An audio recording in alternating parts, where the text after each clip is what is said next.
Chapter 103. Yang Qingfeng carefully squatted down. After a moment of surprise, he forced a smile and said, "His Royal Highness, this armored man seems to have been dead for a long time." Su Fengnian's movements on the corpse were as smooth as flowing water. He wasn't the slightest bit frightened by Yang Qingfeng's revelation. He frowned and said, "Seems." Yang Qingfeng's heart skipped a beat. He said in a deep voice, "I'm sure." Su Fengnian didn't linger on this topic. He asked, "What clues do you have?" Yang Qingfeng stared at the red-armored man and said slowly, as expected, most of the talismans came from Mount Longhu's Celestial Master Sect. As the saying goes, water doesn't lie in its depth. The talismans of the Celestial Master Sect are different from the talismans of Mount Gazao. Mount Longhu doesn't care if the talismans have a proper form. Your Highness the Crown Prince, look at the cloud pattern on the ancient seal script on your arm. This is Mount Longhu's most famous cloud seal. There are as many as 7 layers, but it's a pity that it's not the same as the 8 layers of purple cloud seal of the underworld. As for the most difficult 9 layers heavenly book, it only exists in the annals of Mount Longhu's history. This 9 palaces talisman is different. It comes from Mount Gazao's spiritual treasure mountain moving scripture. The difference can also be seen in the way the Qi practitioners use the brush. As for the image of the heavenly venerate on the left leg, it's unmistakably a Mao Shan talisman. Its form is excellent, only a step away from the immortal grade. As for the Sanskrit scriptures, I don't dare to say anything. But I think there must be traces of the heavenly secret tower of the Shangyin Academy. Su Fengnian knocked on the armor with the spring lightning. The sound was crisp and clear. He pierced it with the tip of his saber, but there was no trace. He asked, "What is the material of this red armor?" Yang Qingfeng shook his head and said, "I don't know.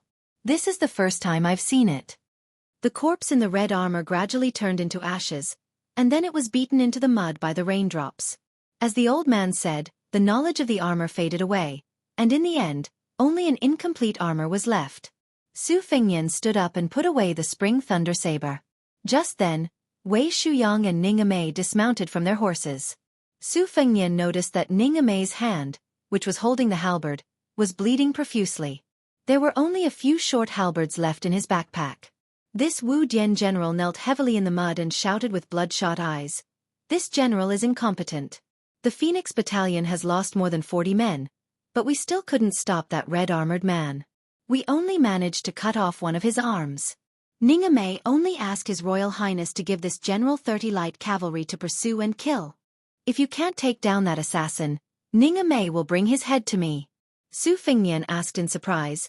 General Ning cut off one of the armored man's arms. To the side, Wei Shuyang nodded gently. It was truly a bloody battle. Although the Phoenix Battalion was composed of light cavalry, no one was afraid of death or injury when faced with the unfathomable red-armored man. Especially with the battle formation that had been honed over the years, they displayed a strength that was beyond Wei Shuyang's imagination. Ning Amei took the lead, his iron halberd sweeping away thousands of troops. In addition, the short halberd on his back whistled like the wind every time it was thrown. Yet, Ning Amei had actually cut off one of the red-armored man's arms. Even though Wei Shuyang was a Taoist, he was still in Jianghu. In the past, it was inevitable that he had underestimated the martial artists on the battlefield. Today, after seeing it with his own eyes, he realized how invincible it was when the martial artists and valiant soldiers gathered together in a battle formation. Su Fengnian smiled and said calmly, "General Ning, you can bring the Phoenix Battalion back to Bailiang. I don't need you to worry about me anymore. How can Bailiang's elite be lost in Jianghu?" The burly Ning Amei lowered his head and stuck the halberd in his hand into the ground. He gritted his teeth and said, "Ning Amei is not willing. The Phoenix Battalion is not willing." Su Fengnian said expressionlessly, "Are they not afraid of death?" Ning Amei said in a deep voice, "When have the Bailiang cavalry ever been afraid of death? They only know how to seek death in battle." Su Fengnian mounted the white horse and said indifferently, "Then follow. Ning Amei, send the dead soldiers back to the cold land first. I will slow down and wait for you." Ning Amei drew his halberd and left to carry out the order. The heavy rain continued to pour from the pitch-black sky to the earth without spending any money. The cavalry calmed down. Ning Amei went back to deal with the funeral arrangements. Lu Qiantang carried the red trophy armor on his back. Xu Xiu sat on the horse in a daze. Yang Qingfeng, who had always been a loner since childhood, had a rare smile on his old-fashioned face. This made Xu Xiu, who was riding side by side, come back to her senses and see it. When she saw it, she felt more and more depressed. Su Fengnian said self-deprecatingly, "The Phoenix Battalion, for whom are they seeking death?" 30 li out of the city, braving the rain to welcome Bailiang's second great noble. The officials of the Yingyu Battalion, in their anxiety and fear, only waited until the courier sent a message that made them look at each other in dismay.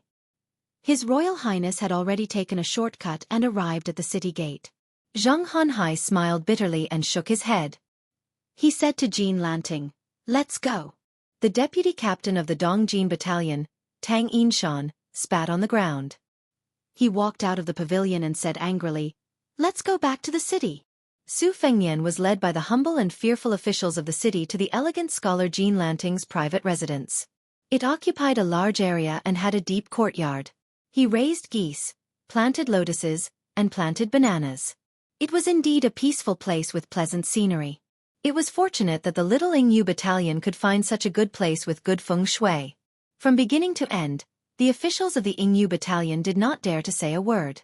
It was no wonder that he was afraid of His Royal Highness like a wolf, a tiger, or a leopard. In the imperial court, there was a world of difference between officials. There were countless thresholds for officials. The 6th rank was a threshold, and the 3rd rank was another big threshold. Other than the officials of the border who held great power, those below the 3rd rank were just small carps that had not made the great leap. They were just slightly fatter than the other fish and shrimp. Only by wearing the 3rd rank peacock or tiger or leopard official robes could one be considered to have achieved success as an official. If one was a civil official, being able to exchange the 3rd rank peacock patch for a 2nd rank golden pheasant and finally for a 1st rank red-crowned crane. This was bringing honor to one's ancestors. Su Fengnian changed into a new set of clothes in his room. Blue Bird helped him comb his hair. Su Fengnian took out the Yugong Geography Journal and laid it out on the table. He pointed at a few provinces and counties and said with a smile, "Look, the Yong and Quan provinces that border Bailiang. There are more than 10 people with real power. Regardless of whether they are civil or military officials, they all harbor enmity towards Su Xiao. 1/3 of Great General Gu Jiantong's former subordinates are stationed in these 2 provinces. Within the borders of Yong province, I'm afraid that other than this Yingyu Battalion, we won't be able to see any good faces. However, once we leave Yong province, the situation will take a turn for the better. In the past 2 years, Lu Qiuer has bribed some of the old generals of Bailiang to hold power in the provinces and counties. When the time comes, it will be inevitable that there will be a few toasts. Perhaps there will be countless concubines and beautiful maids who will fight to warm my bed. Thinking back to the time when I was with old Huang in the middle of Yong province, I was robbed and lost my horse. In Ji province, I can't be mentioned in the same breath." Bluebird looked out the window and said, "Zhang and I is holding a book and holding an umbrella in the courtyard while waiting." Su Fengnian said with a smile, "She only has money in her eyes. Let her in." Bluebird led Zhang and I into the room. Su Fengnian pointed to a bag on the table that Bluebird was in charge of. He instructed Zhang and I, "Don't be in a hurry to read. Grind the ink first. I want to draw something." There was good quality rice paper in the room, but Su Fengnian was very good at writing. Zhang and I opened the bag and picked out a Guangdong Liao Wei. However, when she saw the extremely familiar fire clay ancient inkstone on Mount Wudong, Zhang and I had already thrown this ancient inkstone, which was ranked 2nd by West Chu's imperial uncle, Zhang Taya, into the elephant washing pool. How did it appear again? Zhang and I carefully examined and stroked it. She flipped through the bottom of the ancient inkstone and saw that it was indeed West Chu's million halberd warriors. Who can compete? Zhang and I used all her strength to hold the ancient inkstone that was warm in winter and cool in summer. She couldn't bear to use it to smash His Royal Highness, who was treacherous and shameless. She could only curse with reddened eyes. "What's going on?" Su Fengnian said with a smile, "I gave it to you, but you threw it away. I'm a stingy person, so I went to the bottom of the elephant washing pool to pick it up." Zhang Ni's eyes were moist and her lips trembled. Su Fengnian imitated her tone perfectly. "The divine talisman is mine. Mine. The fire clay ancient inkstone is mine. It's still mine." Jiang and I pounced on this bastard and shouted with a crying voice, "I'll kill you!" Su Fengnian turned his head to look at the Yugong geography record. He stretched out a leg to block the charging clay figurine and said softly, "All right, stop fooling around. Take this ancient inkstone as a gift." Jiang and I cried with resentment. "It was originally mine. You scoundrel. I'm going to learn the sword from Li Chungang and stab you to death." Su Fengnian narrowed his eyes and fell into deep thought. Su Fengnian couldn't care less about the fact that he hadn't learned the sword art yet, and could only use the ancient inkstone to smash the clay figurine on his knee. He clicked his tongue and said, "Li Chungang? This old man's conduct really doesn't look like a sword god." Chapter 104. That old man with the sheepskin fur coat was the previous generation's god of swords, Li Chungang? From Su Fengnian's point of view, this was unexpected but reasonable. Thinking of Su Zhao's evaluation in the Tide Listening Pavilion, plus the string of water swords and the umbrella sword were still vivid in his mind, it was all extremely shocking. Su Fengnian believed that Jiang Ni's mouth was without filter. It was best if it was Li Chungang. No matter how thin old Crane was, it was not comparable to chickens and ducks on the ground. So what if he lost to Wang Xianji and had his wooden horse broken? This one-armed old man was still able to break the red armor with a single finger. If he was given a sharp sword, what kind of sword will he have? One of Su Fengnian's legs was smashed by Jiang Ni's priceless fire clay inkstone no less than 100 times. He frowned and said, "If you continue smashing my legs will be fine, but your uncle Jiang Taiya's treasure will be destroyed. Even if you don't feel bad, I do." Jiang and I vented most of her anger and carefully hid the ancient inkstone. Actually, where could she hide it? Su Fengnian picked up a stack of cooked rice paper from the table. He was a little surprised. It was actually comparable to the Gangnam Du's tribute, De Qian Xian. He pulled out a thin piece of rice paper and shook it. It was as thin as an egg membrane, but surprisingly tough. Su Fengnian was in a good mood.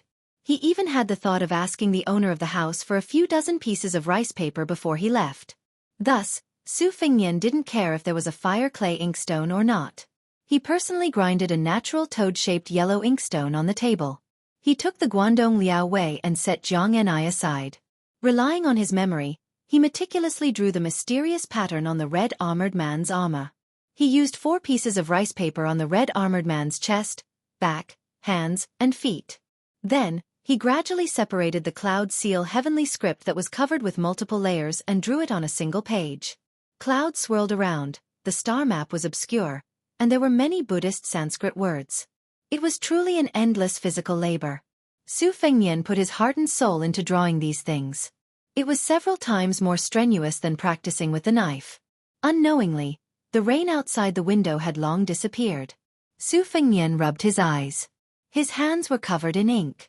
Bluebird gently walked into the room and handed over a hot towel. Su Fengnian wiped his face and hands. He looked tired. This work was too tiring. He was afraid that a single stroke would make a mistake.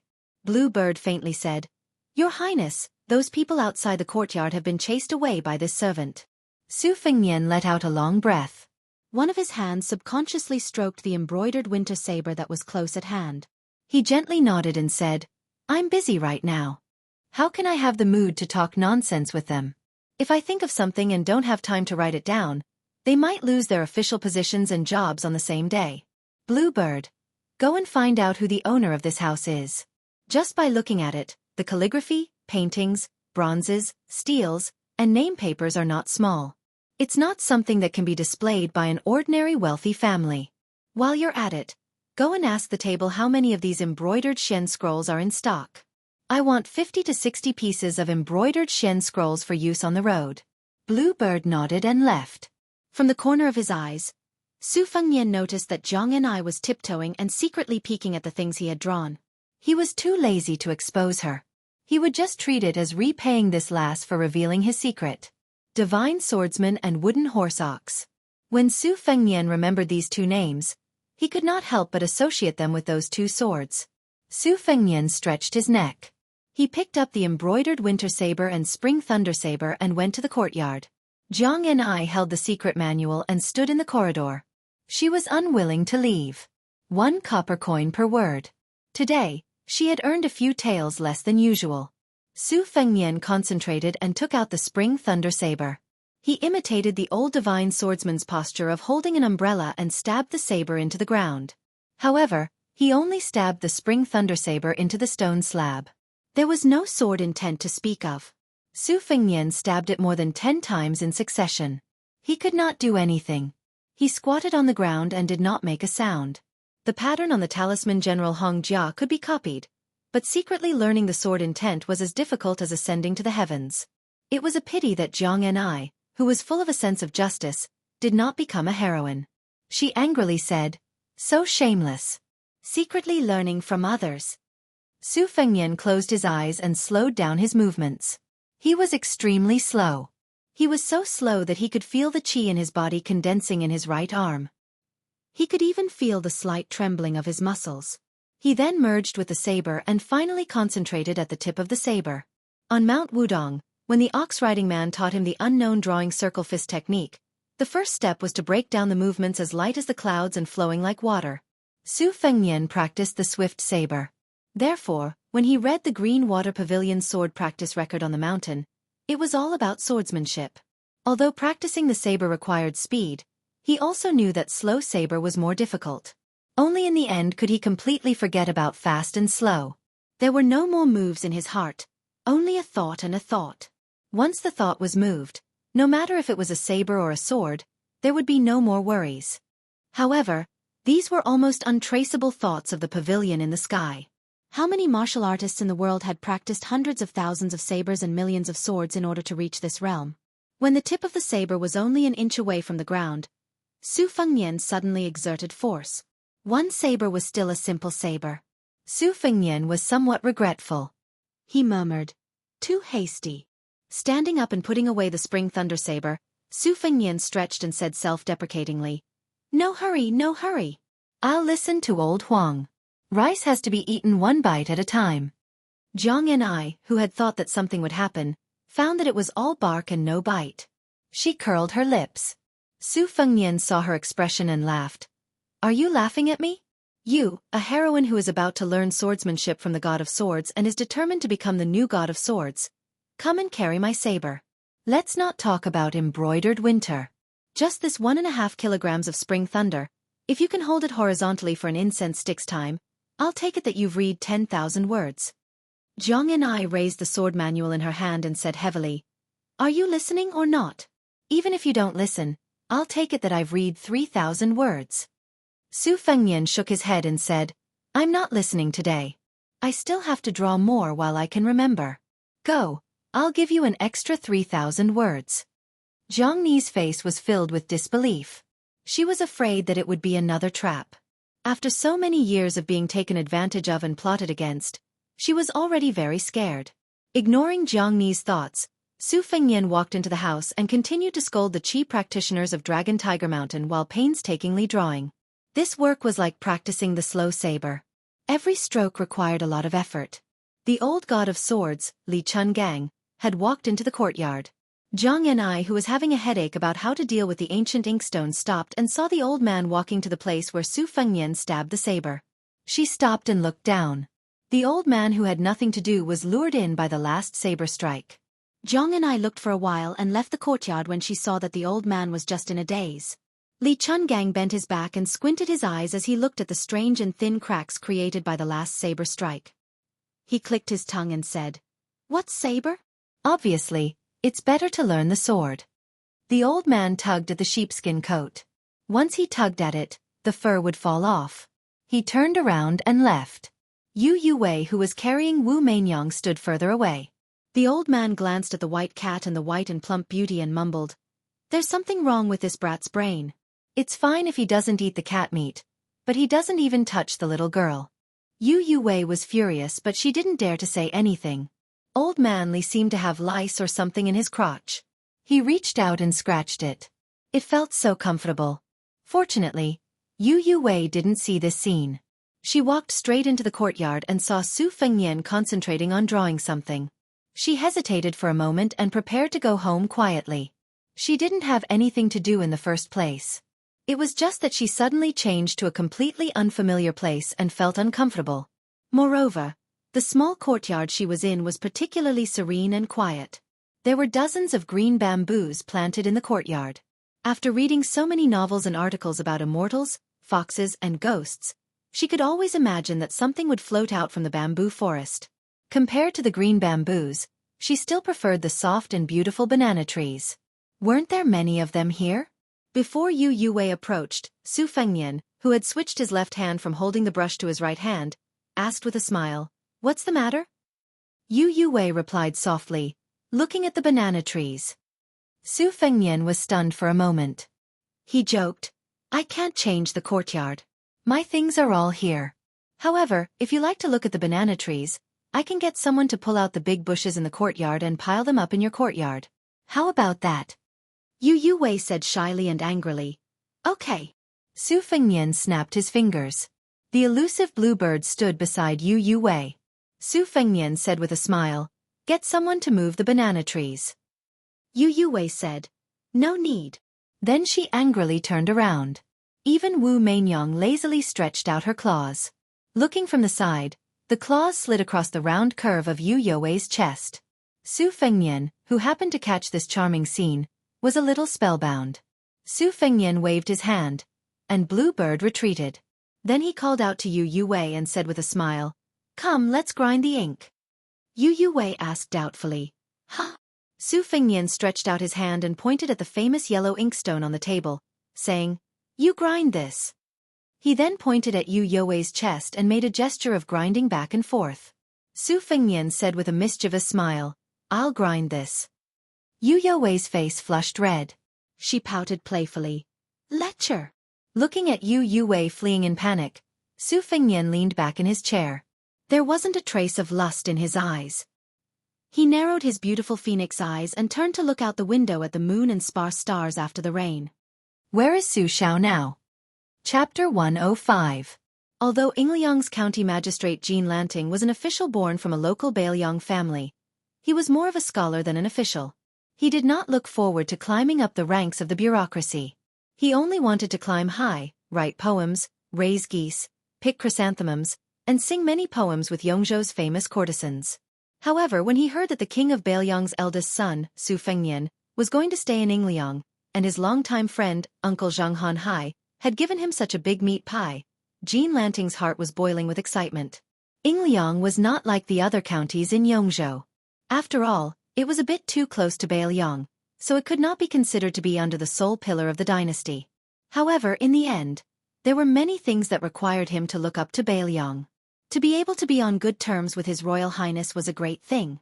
However, even though it was a good thing, Jean Lanting, who had a lot of mysophobia, still had the beauties in his family leave the residence under the pretext of going for a spring walk. If by any chance His Royal Highness, who had a terrible reputation, took a fancy to them, Jean Lanting was afraid that he would be suffocated to death by a few unexpected green hats. After arranging and cleaning the residence to perfection, Jean Lanting happily went 30 li outside the city to welcome the guests. However, a heavy rain doused Jean Lanting's fiery heart with ice-cold water. The group of people did not even see the shadow of His Royal Highness. When he returned to the city, he was blocked outside the courtyard by a maidservant. He was almost laughed to death by the group of martial artists led by Tang Yinshan. At the time, Yongzhou's secretary Zhang Hanhai, who was still wet from head to toe, could not keep his old face. He waved his sleeves and left on the spot. Jean Lanting also had the spirit of a scholar. Out of sight, out of mind, but this residence was his, so where could he go? Fortunately, the icy-cold servant girl behind her took the opportunity to inquire about the old Huang Li case, which was one of Jean Lanting's well-known anecdotes in Yongzhou. Immediately she had a good impression of His Royal Highness, who had a unique insight. The night was long, and Jean Lanting woke up with bloodshot eyes. However, the steward of the residence came early in the morning to complain that the oldest and strongest peach trees in the backyard had been chopped down. His Royal Highness servant girl said that the peach trees were of the best quality, and wanted to use them to make a few peach wood swords. Jean Lanting, who was putting on his clothes, gritted his teeth and endured it, telling the steward to not get involved in this matter. However, without waiting for Jean Lanting to swallow his resentment, a small steward who specialized in raising white geese came howling in grief and sobbing. He complained to Jean Lanting about His Royal Highness' evil deeds of killing geese to roast meat. Jean Lanting clutched his chest. This weak scholar, who was quite famous for his poetry in Yongzhou, angrily turned around and took down an ancient sword that was hung on the wall as a decoration. His face turned purple, and he was about to fight it out with His Royal Highness. The two stewards saw that their master was about to lose his mind and did not care about offending their superior. They hurriedly blocked the figure of Jean Lanting. One of them grabbed the sword, the other grabbed the waist. Jean Lanting's body was as weak as a woman's. He struggled for a moment, then stomped his foot and threw the ancient sword that he had bought with a lot of money, which he had not unsheathed from its scabbard, to the ground. He sighed and was in a daze. Originally, he thought that his bad luck had come to an end. Who would have thought that a head maidservant would hastily rush into the courtyard and whisper that the two Furins had somehow been invited back to the residence? At this moment, they were roasting a goose together with His Royal Highness. After Jean Lanting heard the grievous news, he immediately fainted. Several servants hurriedly supported the county magistrate into the room in a fluster. That tall and handsome-looking His Royal Highness was truly a devil's fiend that seeing once was better than hearing 100 times ah. After just one night of peace, the elegant and graceful Ingzhu Saburo Jean was already lying on a sickbed. The head steward thought for a bit and prepared to go find old Master Jean of the old residence to ask for a countermeasure. His Royal Highness did not seem to want to immediately leave Ingzhu. He could not possibly let him bring disaster to this residence. With great difficulty, the head steward waited until his master faintly woke up. Then he saw His Royal Highness maidservant standing outside the room and faintly said, "His Royal Highness wants Jean Lanting to first take a few knives and familiarize himself with them. He wants to teach the two Furins how to write cooking goose notes." The pitiful Jean Saburo was half dead as he shouted, "Zheng Han Hai harmed me," before fainting again. At the lakeside, His Royal Highness was in the middle of a shady business of burning the zither and cooking the crane. Just now, he had personally chased a flock of Jean Lanting's beloved white geese from the shore to the lake and made a deal with Zhang and I. Her rowing the boat was equivalent to reading a 1,000-word essay. Then, Su Fengnian used the wooden oar to skillfully knock out 2 of the fattest white geese and then carried them back to the shore. A good lake and a flock of geese had been disturbed until only the sound of the geese was left. On the shore, the 2 beautiful Furins who had been invited back to the residence early in the morning were speechless. One of them was slightly older and had the charm of a young married woman. She was a woman from a noble family in Yongzhou. The other had just entered the residence not long ago, and was in the prime of her youth. Although she was young, her figure was slender where it should be and straight where it should be. She was a green and lovely person. Her identity and background were difficult to fathom. It was just that she was an unruly and romantic scholar. Within the dynasty, she had always been the talk of the peddlers and soldiers. A talented scholar and a beautiful woman. Even if another 1,000 years passed, it would still be a good thing. Which great literary master did not have a few close female confidants who could warm his bed and raise his face outside? Studying, being able to read 1,000 grains of rice and being able to read a jade-like beauty in bed was true ability. Unfortunately, these words were made up by His Royal Highness, who was roasting the goose, and could not be taken seriously. Su Fengnian was able to easily roast fish and roast sweet potatoes, let alone roast the goose that the 2 Furins were dumbfounded by. Other than ruining the white geese that this group of refined scholars liked to rear, he had someone lead Grandpa Wei to the peach orchard early in the morning to find good peach wood. It seemed that he was deliberately trying to make Jean Sanlang's bootlicking go wrong. Blue Bird brought over a few pieces of cooked rice paper. Su Fengnian handed the roast goose job to Zhang and I, allowing her to earn a few dozen copper coins. She took out a piece of rice paper and wiped her hands. Seeing this, the 2 Furins felt a burst of heartache. Jean Sanlang was not stingy with money, but he was infatuated with these elegant things. The person in front of them was too different.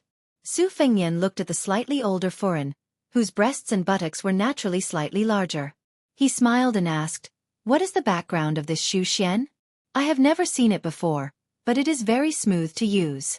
Furin, tell this Shitzi about it." Replying to His Royal Highness, "This rice paper is called Lanting Xian.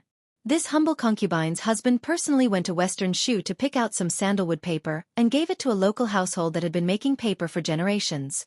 At first, they followed the ancient method and the paper was not heavy. My husband continuously improved it and added hemp into the pure bamboo pulp. Only then did this Lanting Xian printed with the words Lanting produced by Lanting appear. It is as white as snow and as soft as cotton. Nowadays, the scholars of Yongzhou all love this rice paper. Even the prefecture overseer praises it for being as soft as silk. A young woman was a young woman after all. Her courage was much greater than the young foreign. Although the woman was older and lacked the natural freshness and liveliness, the taste was like old wine. After being trained by a man, it was brewed bit by bit and had a special charm.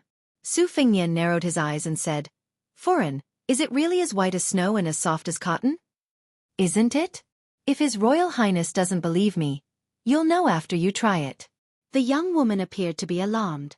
She deliberately turned her head to avoid looking at Su Fengnian. She gently stared at the cooked rice paper. Her charming eyes were like silk. She did not look like a frightened reaction to being teased at all. Su Fengnian laughed in a low voice and said, "I tried the rice paper last night. Foreign's words are not false, but there are some. Why don't you try it tonight?" The corners of the young woman's mouth curled up. She remained silent. Everything was understood without words. As a young lady from a landowning household, her bearing and magnanimity in the ways of the world was naturally not something that the young foreign, who could not even be called a pretty girl from a humble family, could compare to. Moreover, the young foreign was too preoccupied with her fear to notice the vulgar and amorous words that Su Fengnian spoke while looking at Lu Foreign's chest. The young foreign was only afraid that His Royal Highness would abduct her into the courtyard during the day, and do those embarrassing things to her. He was Su Rentu's biological son. As a military officer, he was a prince with a different surname. As a civil official, he had the title of Pillar of the Nation. He had the two most glorious identities of the dynasty. If His Royal Highness really broke the law and committed crimes, what would she do? San Lang must have heard the news long ago, but he had not shown himself. Did that mean he had tacitly agreed? What should she do? The young foreign's heart raced. She stole a glance at the young and handsome His Royal Highness. On his waist hung a pair of beautifully matched blades. His figure was tall and slender. Compared to San Lang, he was much more confident and at ease. Moreover, his body was much more sturdy. If she was held in His Royal Highness's arms and pressed under his body. Thinking of this, the young foreign, who felt ridiculous and embarrassed, felt her face burn.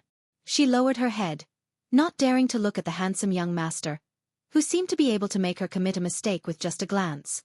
Jiang and I listened to Su Fengnian flirting with the shameless old woman and did not feel anything. This was the style of the great idiot of Bailiang, Su Xiaoyan. If he had always been that Su Fengnian who was obsessed with blades, she would have felt unfamiliar. The old god of swords had arrived at the lakeside at some point. He took a skewer of half-cooked roasted goose and stuffed it into his mouth. After chewing a few mouthfuls, he was somewhat surprised at Su Fengnian's experience.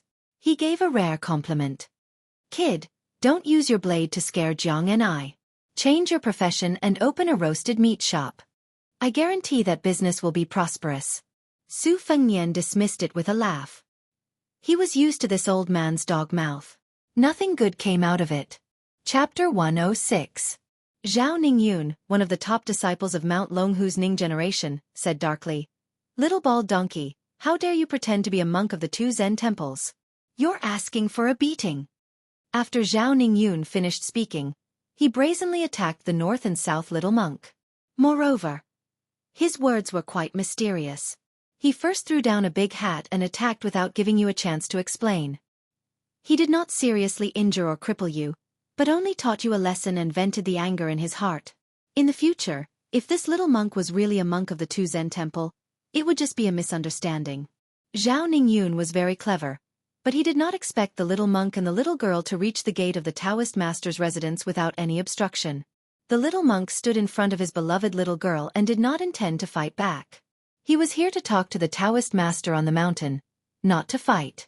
Besides, fighting had never been his strong point. The little monk's skills were only trivial things like washing clothes, cooking, covering for his master, and picking rouge for his master's wife. A breeze brushed past Zhao Ningyun's palm attack. Miss Li Zi saw a young Taoist holding a horsetail whisk walk out of the grand gate of the Taoist master's residence. He used a boxwood hairpin to tie his hair into a bun. His Taoist robe was not the yellow-purple of the Taoist master's residence. It was no different from the ordinary Taoist temple at the foot of the mountain. He wore a pair of white and shabby hemp shoes. If he did not walk out of the Taoist master's residence in the celestial capital, With his old-fashioned face and shabby attire, even pilgrims would not approach him. The Taoist priest, who was no more than 30 years old, lightly waved his white tail whisk. It was the inconspicuous Oriole seizing the tail of the 16 styles of Mount Longhu's horsetail whisk. He easily wiped out Zhao Ningyun's attack. On the battlefield, it was best to avoid those brave men with halberds. When it came to Zhonghu, if you met a monk or a Taoist who used a horsetail whisk, you should be careful regardless of your age. The horsetail whisk in your hand was extraordinary. This was a warning passed down from generation to generation by the older generation of Zhonghu people. The Wudong sect leader Wang Zhonglo broke a river with a finger. Then there was the legend of Mount Longhu where Taoist master Zhao once broke 160 imperial guards with a horsetail whisk. When Zhao Ningyun met the solemn Taoist priest who was a generation older than him, he immediately put on a cheeky smile and lowered his eyelids. "Uncle, I'm just joking with the little monk." The Taoist priest ignored his nephew, Zhao Ningyun. He bowed slightly to the little monk in a light red cassock and said stiffly, "Please follow me." The little monk turned his head to look at the east and west. After getting permission, he took the lead and walked into the Taoist master's residence. After entering the main door, he found that there was another door behind the first one. On the white jade floor, there was a huge 8 trigrams Tai Chi diagram. It was full of the mysteries of heaven, which made people feel reverence. The 2 doors were as imposing as the main door. The dragon and tiger bow their heads to the Taoist master, and the ghost and god admire their virtue. Unfortunately, Su Xiao said that he would press down the dragon and tiger's head at the foot of the mountain. In the eyes of some people, this couplet was suspected of slapping the face of the Taoist master's residence. Inside the second door, there was a bell tower with a hanging bell of 9,999 pounds. After the bell tower, there was a magnificent double-eaved jade emperor hall. It was the tallest and largest among all the Taoist temples and palaces in Longhu Mountain. There was a statue of the Jade Emperor and 12 heavenly monarchs on both sides of the hall.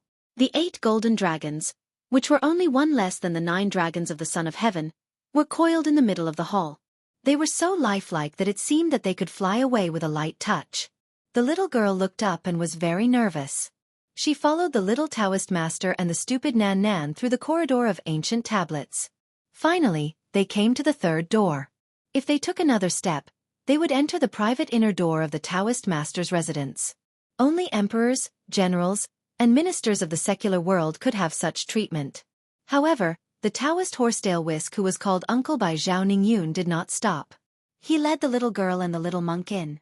There were 10 vermilion words on the wall of the courtyard. Unparalleled land of the south, the first house on the left of the river.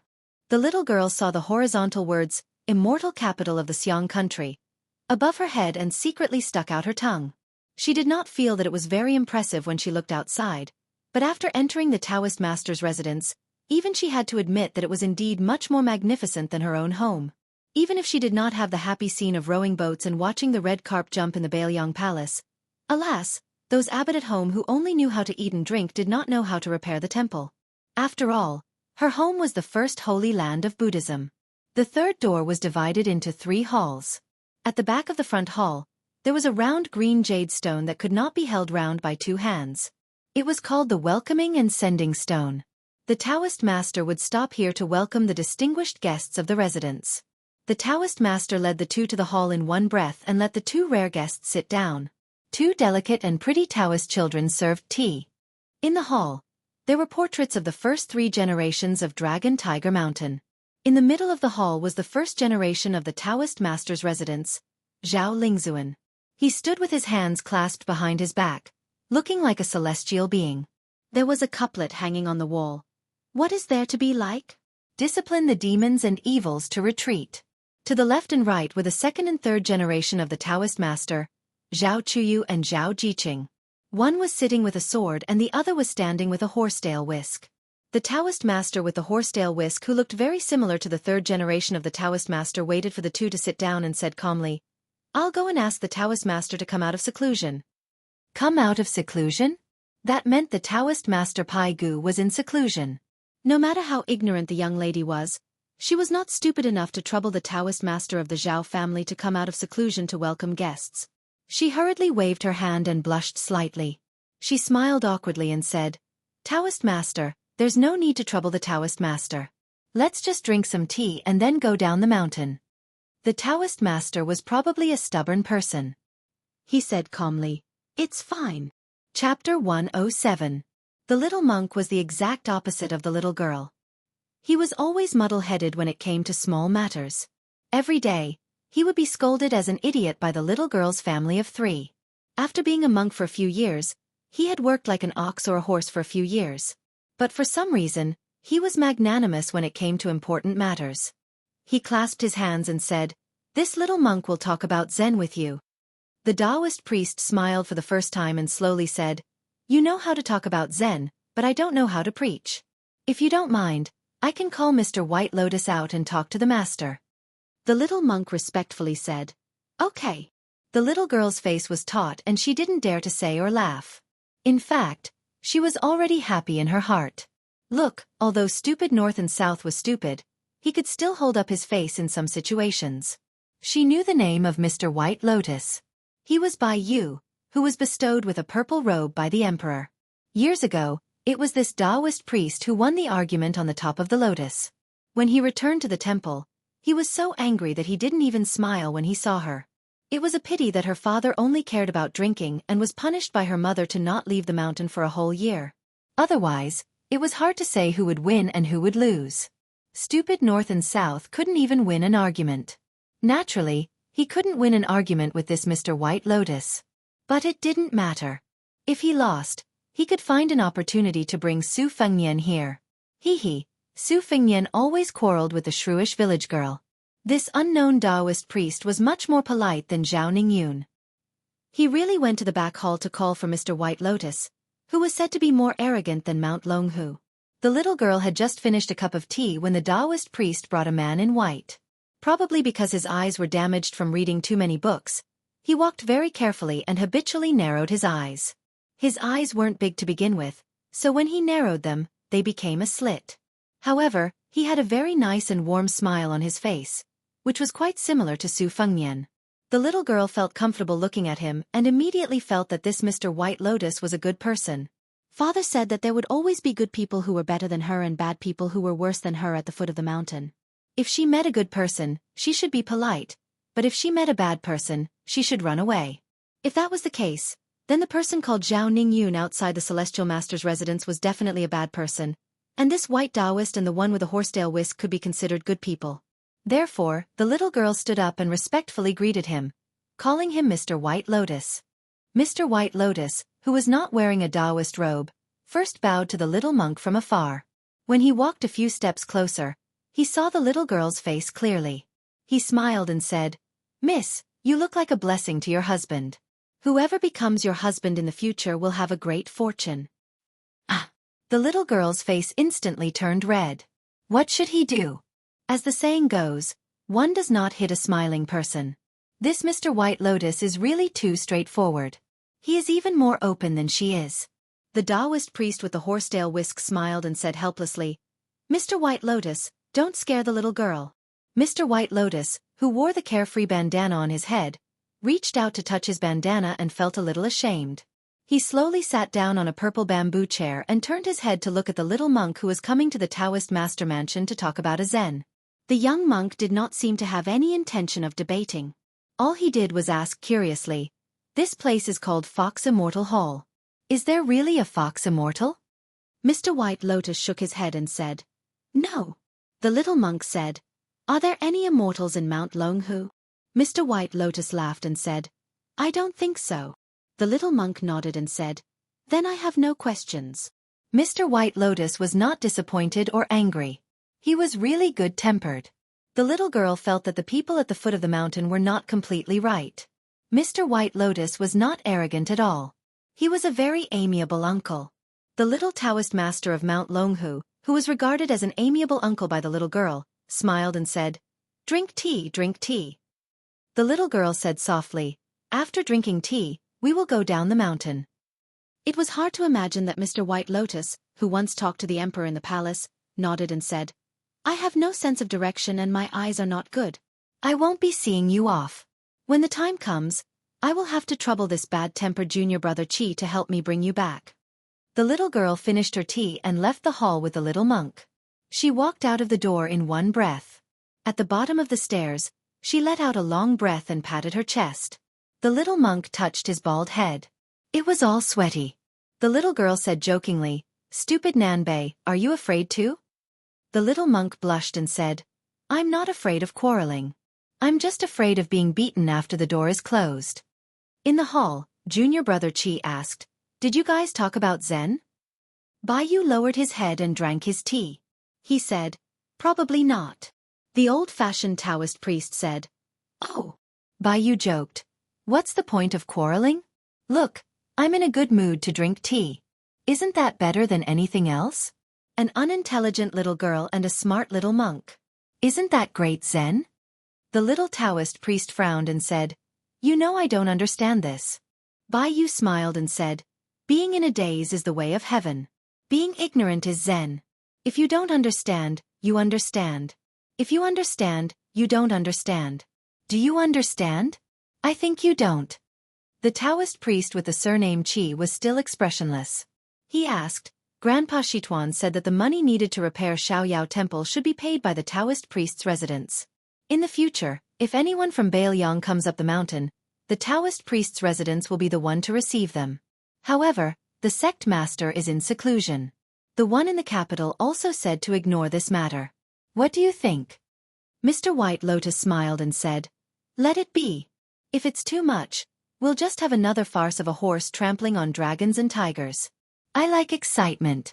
Anyway, you'll be at the front of the fighting. In a few years, you'll be one floor higher than our sect master. By then, who will you be weaker than?" The Taoist priest was silent. Mr. White Lotus squinted his eyes and looked at the portraits of the three ancestral Taoist priests. He sighed and said, "Let's talk about it. If I jinx it, it won't be easy to deal with it. The Su family has a phoenix, and the horse tramples on dragons and tigers. This is a prophecy in the heavenly book." Chapter 108. Su Fengnian did not give Madame Su the opportunity to write cooking goose notes at night, because Ningamei, the great halberd, led 100 light cavalry from the Phoenix Battalion to Yingyu County at dusk. In the middle of the journey, he seemed to have a conflict with Tang Yinshan, the deputy commandant of the Eastern Jin, and the reason was that the light cavalry had arrived at the city. Tang Yinshan ordered the gate guards to close the city gates in advance. It was rumored that Ningamei did not make a sound, but only took out a dozen short halberds from the sack on his back and stabbed them into the city gates one by one. Before Ningamei finished shooting the last short halberd, the deputy commandant of the Eastern Jin finally showed weakness and opened the city gates. 100 light cavalry entered on horseback. Ningamei only needed one halberd strike to knock Tang Yinshan, who thought his martial prowess was not weak, off his horse. The great halberd pressed against the deputy commandant of the Eastern Jin's chest, making him unable to move. It was extremely humiliating. After meeting up with His Royal Highness, they left Yingyu County together. The head of the civil officials in the city, Zhang Hanhai, was sick and did not come out. Tang Yinshan and Gu Gentong's old subordinates were as silent as cicadas in winter, not daring to show their faces. Only San Lang Jin Lanting, whose residence had been turned into a mess, sent them to the city gates with a bitter face. Looking at His Royal Highness' handsome figure riding on a white horse with 2 sabers, he inadvertently caught a glimpse of the madam who insisted on sending them off. Seeing her absent-minded eyes, it seemed that she was reluctant to part. The henpecked third Lang Jin felt a tightness in his chest, and he wanted to slap her. Unfortunately, this madam was the legitimate daughter of the Su family, second to none in Yongzhou. He did not dare to hit her, and he did not even dare to speak harshly to her. She was unable to bring an heir to the Jin family, so Jin Lanting had to pinch his nose and endure it. Even the matters between the bed and the red curtains were similarly unspeakable suffering. Until now, he had not even enjoyed being pushed by the old man once. Every time he had to do it with the most strenuous old tree roots. Poor third Lang Jin Lanting's body was weak and powerless. A good pleasure in the boudoir had become a chore. He really wanted to die. Who could he talk to with this kind of grief and indignation? On the other side of the Jin family's old residence, the wind and rain were not far off. The old master was sitting with Yongzhou's Bo Caozi, who was supposed to be recuperating on his sickbed. Zhang Hanhai was sitting in a quiet little pavilion with several beautiful young maids massaging his shoulders and legs. The 2 elders were speechless. The two families were the closest friends of the Ingyu family. If not for this, Zhang Hanhai would not have spent so much effort to welcome His Royal Highness into San Lang's private residence. Unfortunately, now it seemed that he did not even get any incense from Bailiang Palace. Instead, he had provoked San Lang into fainting twice. The peach trees were chopped down, the white geese were cooked, and even the few Lanting Rishuan were taken away. There was also the hidden story of the two madams being taken advantage of. Zhang Hanhai was very reasonable and did not blame his nephew San Lang for having a grudge against him. Zhang Hanhai smiled bitterly and said, I originally thought that a person as intelligent as the Pillar Gua, His Royal Highness would at least be a young man who understood some human feelings. Alas, this time I painted a snake with feet and added to it. This time, the old master of the Jin family, who had given Zhang Hanhai several hundred gold taels to bribe the Yongzhou officialdom, pushed away a maid's delicate hand. Rubbing his temples, he sighed and said, If it was just spending a bit of money, it would be a small matter. However, we made a big show of getting close to His Royal Highness and provoked the displeasure of those martial artists in the Ingyu family. This is also a small matter. However, those provincial overseers and governors who do not get along with the Pillar Gua all looked at us with cold eyes and laughed at us. This time, in the end, it was this half-dead dizzy old man who stubbornly insisted on doing things his own way and wanted to make a gamble. However, I implicated you, Han Hai. Originally, your position as Bo Caozi's manager was 50-50. Zhang Hanhai had been an official for several decades. The Jin family had never been lenient when it came to providing money and effort. However, he had failed several times. He had long been forced to accept the position of manager. If he succeeded, it was his fortune. Zhang Hanhai had already taken a wrong step with the old master, but he could not take another wrong step.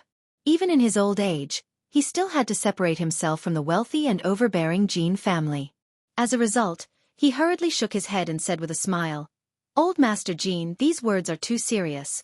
Han Hai can guarantee that before I retire, I will ensure that nephew San Lang will have a bright future.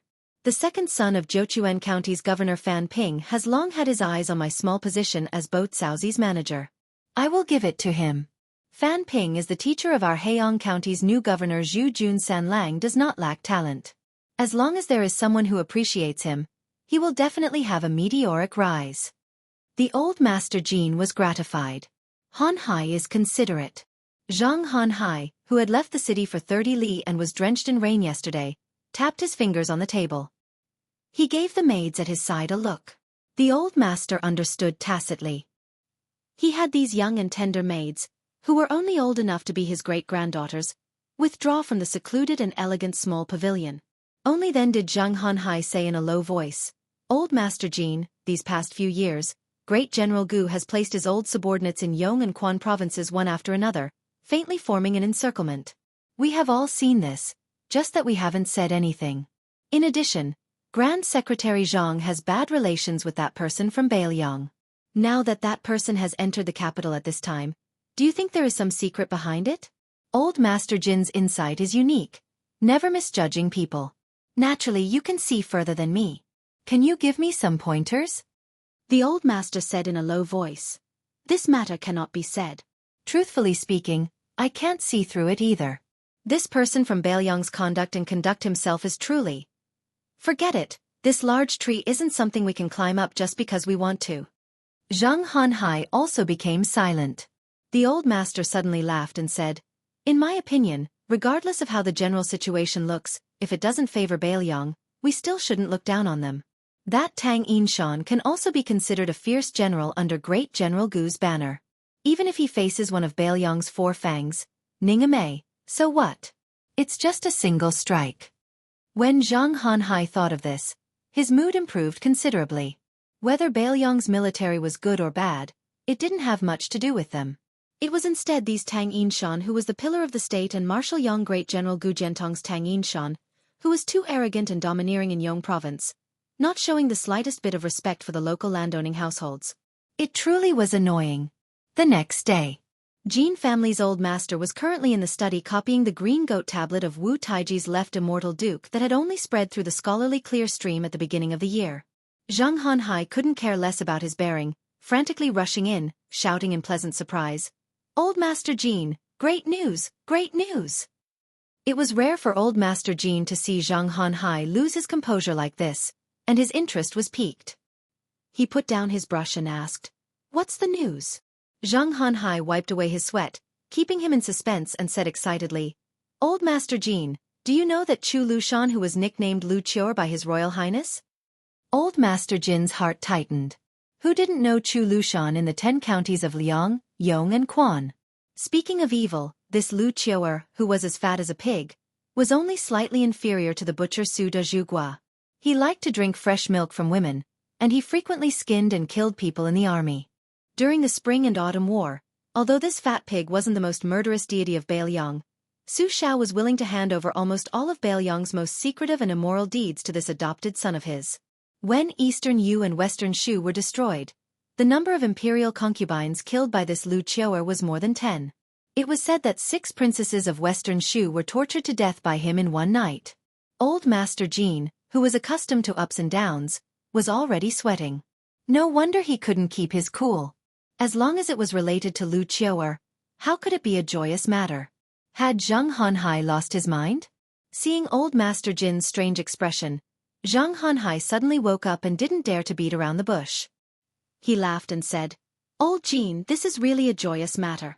Lu Qior brought the new governor, Zhu Jun, to San Lang's residence. Did you know? San Lang has been promoted twice and is going to the capital to be the assistant minister of the Yellow Door." Old Master Jean was stunned. San Lang's greatest wish in this life was to go to the capital to be an official. To be able to be in the big yellow door, which was above the small yellow door, was a great honor for a scholar. The big and small yellow doors were a stepping stone that one had to go through to become a grand scholar in the future. The current Grand Secretary Zhang Julu boasted that he was the old Grand Tutor's lackey. Didn't he lie dormant in this noble position of the big yellow door for 16 years? When scholars of the Shangyin Academy entered the capital, their first choice had always been the big and small yellow doors. How lucky was San Lang to suddenly jump into the blessed land known as the Little Dragon Pavilion? Old Master Jean asked in shock. "Really? Is this true?" Zhang Hanhai exhaled and smiled slowly. Although the appointment hasn't been announced yet, Lu Qior said that the Great Pillar State has already written a recommendation. It was written by the Great Pillar State himself. Old Master Jean slapped his thigh. "This matter is settled. The big yellow door is already my San Lang's." Who in the world dared to go against the Great Pillar State, who rarely recommended officials? His Majesty the Emperor? Old Master Jean didn't want to and didn't dare to think too deeply about it. Beside the lake in Jean Lanting's residence, San Lang Jean Lanting crawled on the ground, sobbing silently. In front of this Yongzhou scholar who regarded himself as a talented and unrecognized official, stood 2 important figures whose physiques were as different as heaven and earth. Chu Lushan with squinted eyes and a smile, as well as the nervous Heian governor Zhu Jun Lu Qior, slowly walked out of the residence and boarded the carriage with difficulty. She made a sound of surprise and turned her head to Governor Zhu, who was standing respectfully to the side, and said with a smile, "I heard that a beautiful concubine in the manor just gave birth to a Qilin child for Sir Zhu. I think there's plenty of milk." The dignified Governor Zhu Jun's face was ashen. His Adam's apple moved as he lowered his head and gritted his teeth. "General Zhu, please come back with me to the manor." Unexpectedly, Lu Qior laughed and climbed directly onto the carriage, saying, "Forget it. This trip is for His Royal Highness. I don't have time for such delicious food." Zhu Jun looked at the dust rising from the carriage and the Bailiang cavalry charging out of the city. His body trembled. Chapter 109. Yu Yuwei did not see eye to eye with the old god of swords, whose words and actions were absurd. She was more than happy to ride a horse and ride a cat, enjoying the scenery along the way in Heian County. She glanced at Su Fengnian, who had been whispering to old Taoist priest Judumi, and couldn't help but move a little closer. She asked, "Is His Royal Highness very regretful that he wasn't able to teach Lady Su, who has a romantic figure, how to write the cooking goose note?" Su Fengnian was in the middle of asking Grandfather Wei about the mysteries of the final prison gate and several other gates. He hoped that he could learn from the other mountains and turn the invisible and intangible Great Yellow Court into his own. Hearing Yu Youwei's sarcasm, he said disapprovingly, "Do you believe that if I go back to Yingliang County, Jean San Lang would be willing to offer Lady Su to this heir to add fragrance and warmth to his bed?" He even knew that Lady Su and I were having an intimate night together, yet he was still able to sleep with a smile on his face. Yu Yuwei ignored the vulgar words about adding fragrance and warmth to his bed. With a face full of disbelief, she asked, "Is he crazy?" Su Fengnian smiled and pretended to be profound. He said, "He's not crazy. Jin Sanlang can't pick up a sword, but he's good at reading the books of the saints. He didn't become a saint, but he learned how to conduct himself. Therefore, he's a smart person." Yu Yuwei only felt scared. She was once the daughter of a West Chu official. She was no stranger to gifting maidservants to make connections. However, gifting Lady Su to an outsider was still too shocking for her. The most surprising thing was that Su Fengnian only did evil in Yingliang Mansion. She heard that Jin Lanting had fainted several times due to anger. Could it be that he had really gone crazy? Yu Yuwei rubbed Wu Mainyang's soft and round body without saying anything. 3 years of traveling, 1 year of practicing the knife, and more than a year of interaction with Su Fengnian before his travels. Thinking about it carefully, they had known each other for 5 years. However, Yu Yuwei found that she increasingly couldn't understand His Royal Highness. His absurdity was still the same as before, but the shady business of buying poems to pretend to be refined, bringing evil slaves to steal young ladies, and giving generous gifts to wanderers was just absurd. Now, there seemed to be something hidden behind his absurdity. Yu Yuwei to him. Su Fengnian didn't point out the mystery behind it. After encountering the little Taoist general in red armor and waiting for the old man Li Chungang to retreat with 2 swords, he used a snow-white spear falcon to send a secret letter to Lu Qiu'er, who was hiding behind the enemy. Then he went to Yingliang Jin Mansion to torment Jin Sanlang until he wanted to die, and sent another letter. The promotion of Jin Lanting's official title was his own idea. There was no such thing as the Great Pillar State's personal recommendation. In the Liang dynasty, Su Xiao, who was nominally the leader of the civil and military officials, had a much better say than Su Fengnian. However, in the Su family, Su Fengnian's words were 100 times more effective than Su Xiao's. When Su Fengnian said that he wanted Jin Lanting to be the assistant minister of the Yellow Door, how could Su Xiao not agree? Lu Qiu'er, who knew that everything in the Su family had its vanquisher, was just going with the flow. On the other hand, the halberd Ning Amei met Lu Qiu'er on his way back from Bailiang, and was immediately supplemented with more than 40 light cavalry. This was beyond Su Fengnian's expectation. Inside the carriage, Jiang Enai received an extra 100 copper coins and was in charge of taking care of the calligraphy that Su Fengnian had collected. The rice paper that was made from the Sanskrit characters of the red armor talisman was also organized and stored in a book chest by her. At this moment, she was holding a piece of paper that was indecipherable from the heavenly book and was fiercely studying it, but she couldn't see the knack of it. Old Li, who was wearing a sheepskin fur coat, was scratching his feet while looking at Jiang Enai, who was frowning. He really couldn't bear to see such an exquisite seedling being ruined by that Su brat, so he kindly advised her, "Jiang Enai, don't look at it anymore. That brat is deliberately mystifying things.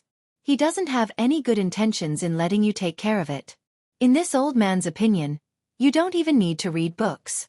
He's not afraid that you'll memorize all these secret manuals in your head. Even if you memorize them all, so what? You reading books is beneficial to him because he has already reached a higher level in martial arts. The more books he listens to, the deeper his feelings will be. On the other hand, the more you read, the more complicated your thoughts will be, and the more you won't know where to start. This old man's words are still the same, as long as you're willing to wholeheartedly practice the sword, not to mention Su Brat who practices the saber, even Dong Tai won't dare to look down on you." Jiang and I didn't even raise her head and said, "Don't bother me. If I don't read books, you'll give me money?" The old god of swords said dejectedly, "What that brat said is true. Little girl, you really only care about money." Jiang and I, who was looking at the painting on the Xian paper, raised her head and glared at him. "Why do you care?" The eccentric Li Chungang liked this little girl's angry appearance the most. He pointed at the top of his head and said with a smile, "Be careful that this old man doesn't return this divine talisman to you." Jiang and I put away the Xian paper and picked up the 1,000 Swords Grass Compendium that the old man said wasn't up to standard. She read it carefully. Her memory wasn't good. She couldn't even remember it after reading it 3 times, let alone memorizing it like Su Fengnian. As for the principles of the secret manuals, she only understood half of it and was confused about it. It was very troublesome. The carriage suddenly stopped. Jiang Ni's mood became excited. The first time she stopped the carriage, she saw Chen Jibao in white sending her off.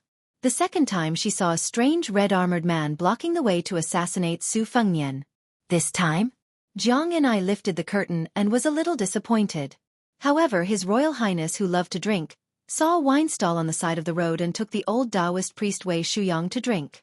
After Grandpa Wei and Yu Wei sat down, Su Fengnian said, "The apricot wine sold on the roadside in Liangzhou is either heavily diluted or simply fake. Although this shop is small, the wine is authentic. Especially since the place where we are sitting is very close to the well beside the red-crowned crane pavilion. The water in the well is excellent, and it is a perfect match for making wine. The wine is very heavy." The method of steaming and then clearing, which has become popular in recent years, was passed down from the nearby villages. The wine is fragrant, and the taste when it enters your mouth, delicious. Waiter, give me 2 pounds of apricot wine and as much beef as you have. Chapter 110. The waiter of the wine stall had already seen that this handsome young master did not lack money.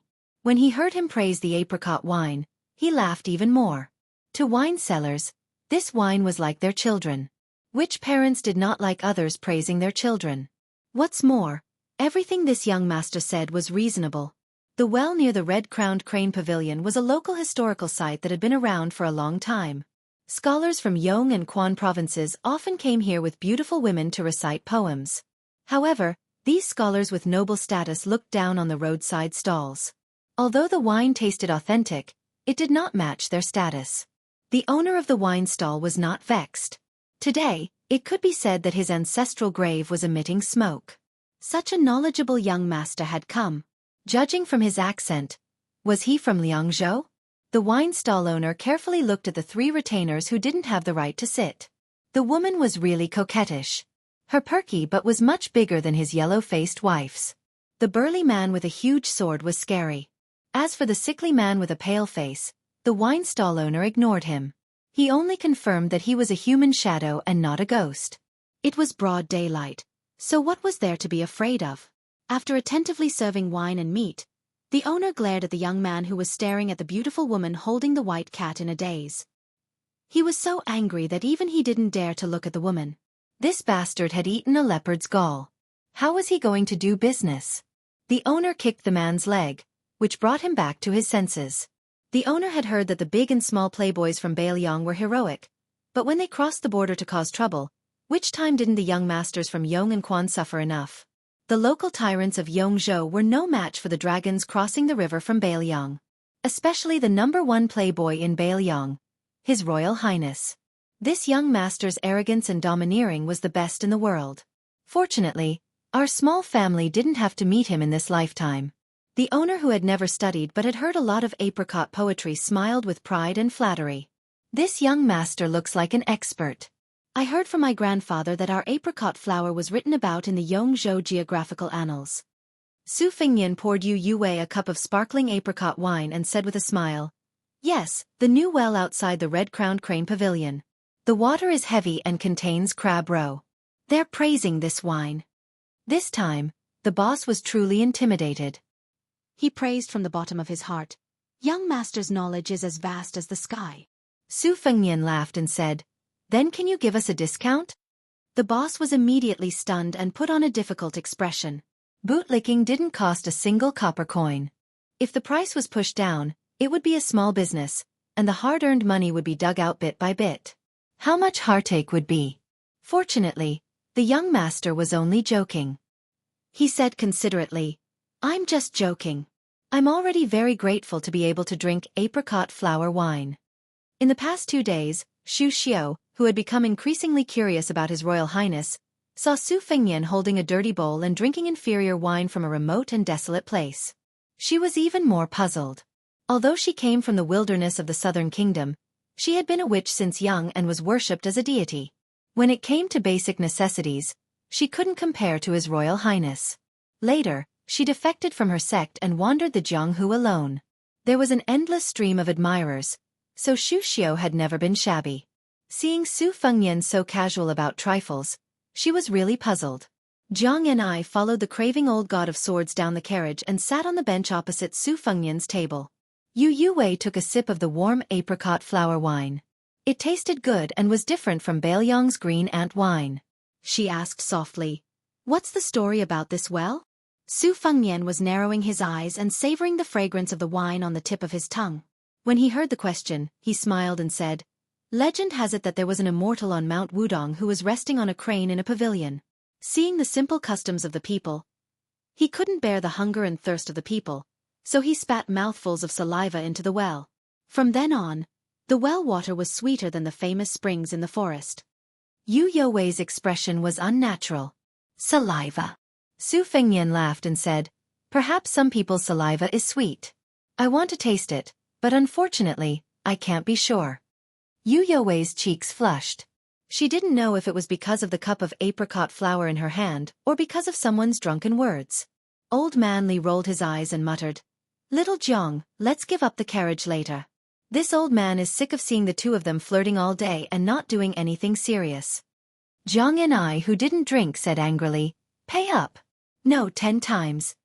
Su Fengnian was just about to attack the little mudman who demanded too much when he caught a glimpse of Ning Amei riding alone. This Bailiang brave general was meticulous and didn't use his halberd. He dismounted and was about to call out, "Your Highness," when Su Fengnian waved his hand and said, "Come, let's drink. Waiter, bring 2 catties of wine." Ning Amei didn't stand on ceremony. He stood and drank 3 big bowls. His expression was the same as usual. Most likely, he could drink 1,000 cups without getting drunk. This wasn't strange. The Bailiang cavalry was strict, but every time they destroyed an enemy or massacred a city, they could drink to their heart's content. Among the generals and soldiers from Bailiang, there were very few cowards with poor alcohol tolerance. Ning Amei omitted the frightening title His Royal Highness. Ever since that day when Chen Zhibao personally led 300 cavalrymen to send him off, he was forced to stand on the same line as Bailiang's Doublefang's heroic beast Wei Fucheng. His Royal Highness didn't have a good expression, so he didn't have a chance to speak after meeting His Royal Highness again. Ning Amei's official rank wasn't high, so he didn't care if he could use this opportunity to be on good terms with His Royal Highness. It was just that he had humiliated those former subordinates of the Pillar of the State and Great General of Wuyanggu Jiantang at the gate of Yingyu City. It was hard to guarantee that the Deputy Commandant of the Dongjin Imperial Guard wouldn't jointly report him for indiscriminately starting a war. As a general of Bailiang, Ning Amei didn't need to care about this kind of trivial matter. However, if he made His Royal Highness feel that he was being reckless, then he really couldn't face the 40 or so comrades who had been killed or injured. Therefore, when he heard that the cavalry ahead had stopped, he rode alone and wanted to say a few words of conscience that wouldn't make his face red. He only hoped that His Royal Highness wouldn't take his anger out on the Phoenix Battalion, which was worthy of being called Bailiang's army's men. The owner of the liquor store and the waiter all sensibly stood far away. This man was born with a strong back and a strong waist. He was wearing heavy armor and had an overbearing aura. He did not look like an ordinary soldier. Could he be one of the generals in Heiyang County? Ning Amei lowered his voice and said, "At the Yingzhou city gate, Ning Amei taught a lesson to those fellows who closed the city gate." Su Fengnian interrupted Ning Amei's words and laughed softly. "General Ning, do you think you vented your anger by knocking down the Eastern Forbidden City's deputy commandant with your halberd? If I was there, wouldn't I let you strip him of his armor and hang him on the city gate? If you think you've gone too far and are afraid of causing trouble for me, fine, I'll regret treating you to those 3 bowls of wine. But if you still think it's not enough, I'll treat you to 3 more bowls of wine. How about it?" Ning Amei suddenly showed a heroic spirit. He was in high spirits, which made this Bailiang's second Fong look extraordinarily majestic. Then Ning Amei must drink 3 more bowls of wine. Chapter 111. Regardless of how LV Qiantang and Yang Qingfeng used to conduct themselves, whether they were open-minded or insidious, they had been forced to develop a cautious temperament in the Prince of Northern Liang's mansion, which had a strict hierarchy like that of an emperor's family. The conversation between His Highness Heir Apparent and the great halberd Ning Amei went in one ear and out the other, so they did not dare to think about it. Only Xu Xiao, who was a girl among the 3, was willing to carefully observe the situation. She was not familiar with the inner workings of the Bailiang army, but she could see that His Royal Highness' casual words had vaguely won the general's sincere affection. Drinking big bowls of wine, 6 bowls of wine down his stomach, the man's heroism was endless. If she were His Royal Highness, she would definitely strike while the iron was hot. For example, she would invite General Ning to sit down and drink. At the very least, she would comfort him with a few words about the tragedy of the Phoenix Battalion's casualties. However, After His Royal Highness invited him to drink, he turned around to tease the white cat. He insisted that his pet, whose nickname was Wu Mainyang, also drink. He said that if a drunk rat dared to slash a cat with a saber, then the drunk cat dared to kill a tiger with a sword, causing the beautiful courtesan to hug the cat and hide. Sure enough, it was just as the old man, who was at the level of a land sword immortal, had said. His Royal Highness really liked some small and charming affairs. He had no choice but to be patient and not eat meat. This made Xu Xiao, who was proficient in the 18 types of martial arts and 36 positions in bed, unable to display her skills. How could His Royal Highness be so unromantic? After drinking wine and eating meat, Su Fengnian's body was full and warm. Just as he was worrying about not having any entertainment, he saw 2 young swordsmen appear on the wide official road. They held their swords and stood across the road. Their elegance and bearing were rarely seen in the common people of the marketplace. What was even rarer was that the 2 young swordsmen seemed to have made an appointment. One was wearing a fluttering white robe, the other was wrapped in a glaring black robe. One in black and one in white stood on the side of the road. In addition to Su Fengnian's table of extravagant spenders, there were 4 or 5 tables of drinkers who had stopped to rest. These people did not have much money in their pockets, but their interest in watching the spectacle was no less than His Royal Highness's in the past. Each and every one of them widened their eyes, wanting to see these 2 wanderers display some beautiful moves so that they could show off to their friends and family.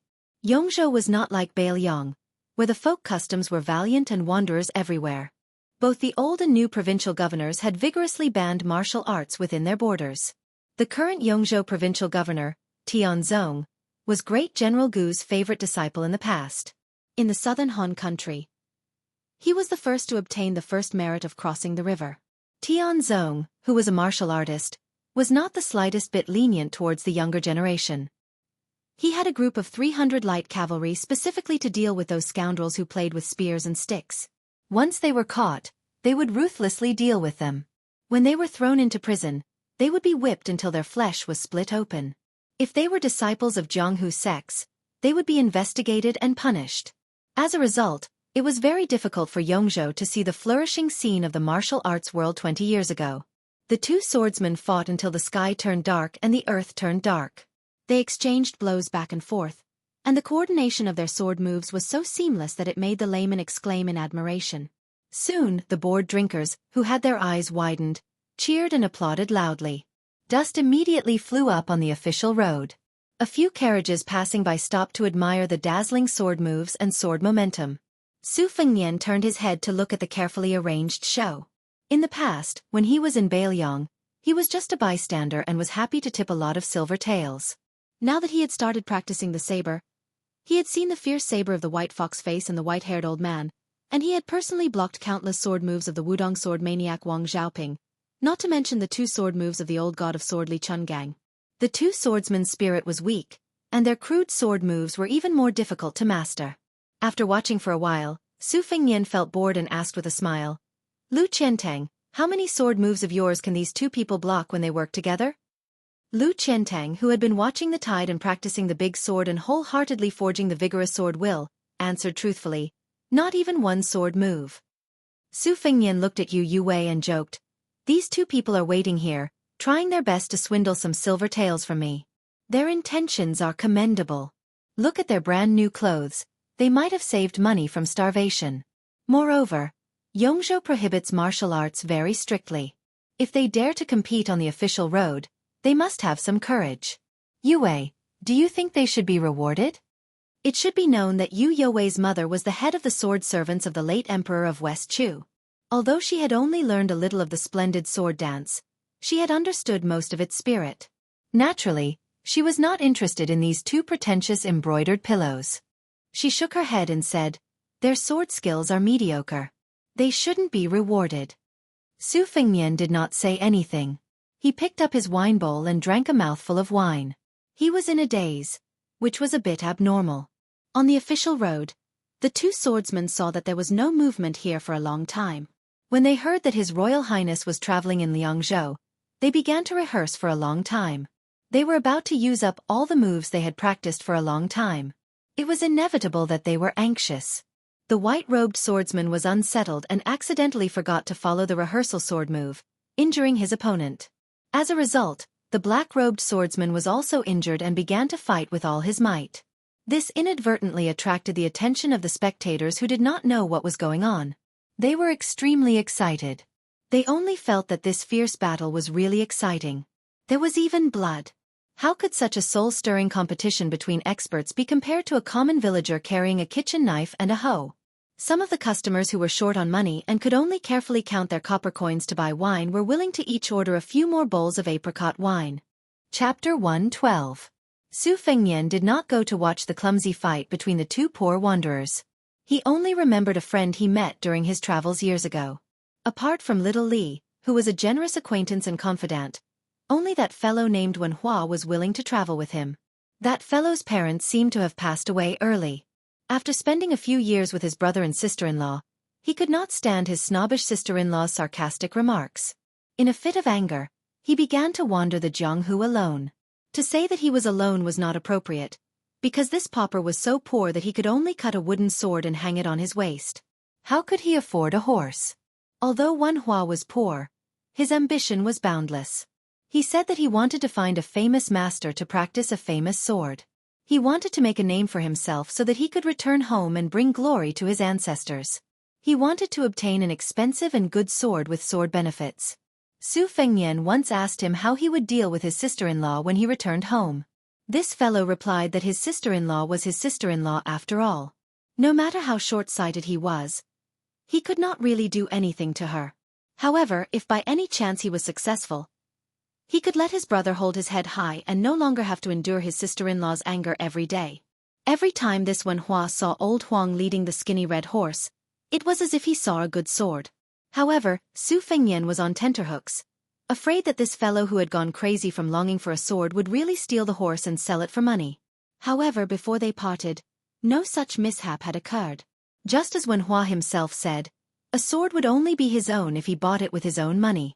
However, this fellow also had some unscrupulous thoughts. For example, in the various martial arts competitions to find a spouse, he had overestimated his ability and shamelessly went up on stage. When was he not beaten to the point of vomiting blood? There were a few times when he was beaten down. He walked up the stage and flew down. It was truly a miserable sight. Su Fengnian, who was watching from below the stage, was sweating cold sweat. He could only strenuously carry him away from the stage. Fortunately, every time he was half dead and half alive for a period of time, he could be vigorous and lively again. He would change the venue and continue to go up the stage to compete, humiliating himself and boosting his opponent's confidence. This fellow who was clamoring to treat his good brother to a few caddies of cooked beef, was he well now? Had he earned enough money to buy a sword? Had he met a good girl that he liked? He said that a good girl did not have to be good-looking, but must be a kind girl. A silly girl who was willing to wait for him to practice his sword and have a bright future. Su Fengnian suddenly came back to his senses and said, "Of course." Yu Wei was baffled and did not refute. How could she stop His Highness, who had grown up in a mountain of gold and silver and had never been afraid of spending money on nothing, when he said he wanted to reward her? Besides, why should she stop him? When she was still the #1 courtesan in Liangzhou, she had heard the young courtesans say that although many dandy young masters spent lavishly in the brothels as if they were from the top aristocratic families, in reality, they were just competing to save face. When they returned home, they would be beaten by their fathers. Moreover, they were often even colder and stingier to the servants by their side. In comparison, Yu Wei preferred this His Royal Highness, who was willing to spend a fortune on anyone. The evil servants of the prince's mansion were willing to fight to the death for His Royal Highness, acting as accomplices to the evildoer.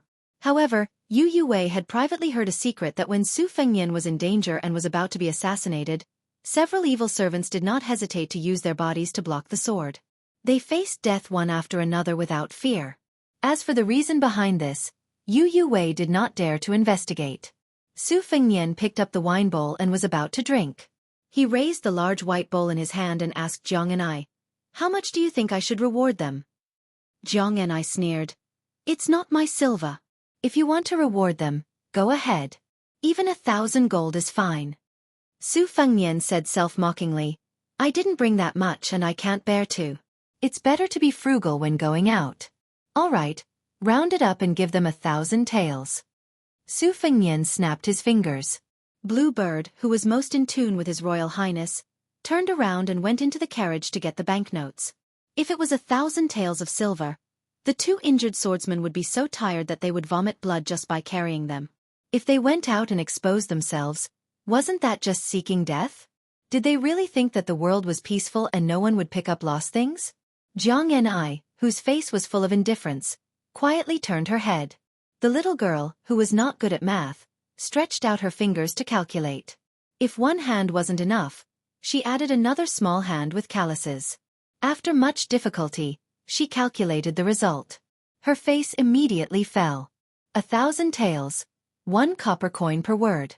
1,000 copper coins was 1 tael of silver. Wouldn't she have to read a whole million words of secret manuals and classics? She might not even be able to earn 1,000 taels of silver even if she finished reading that box of books. Practicing the sword seemed to be quite good.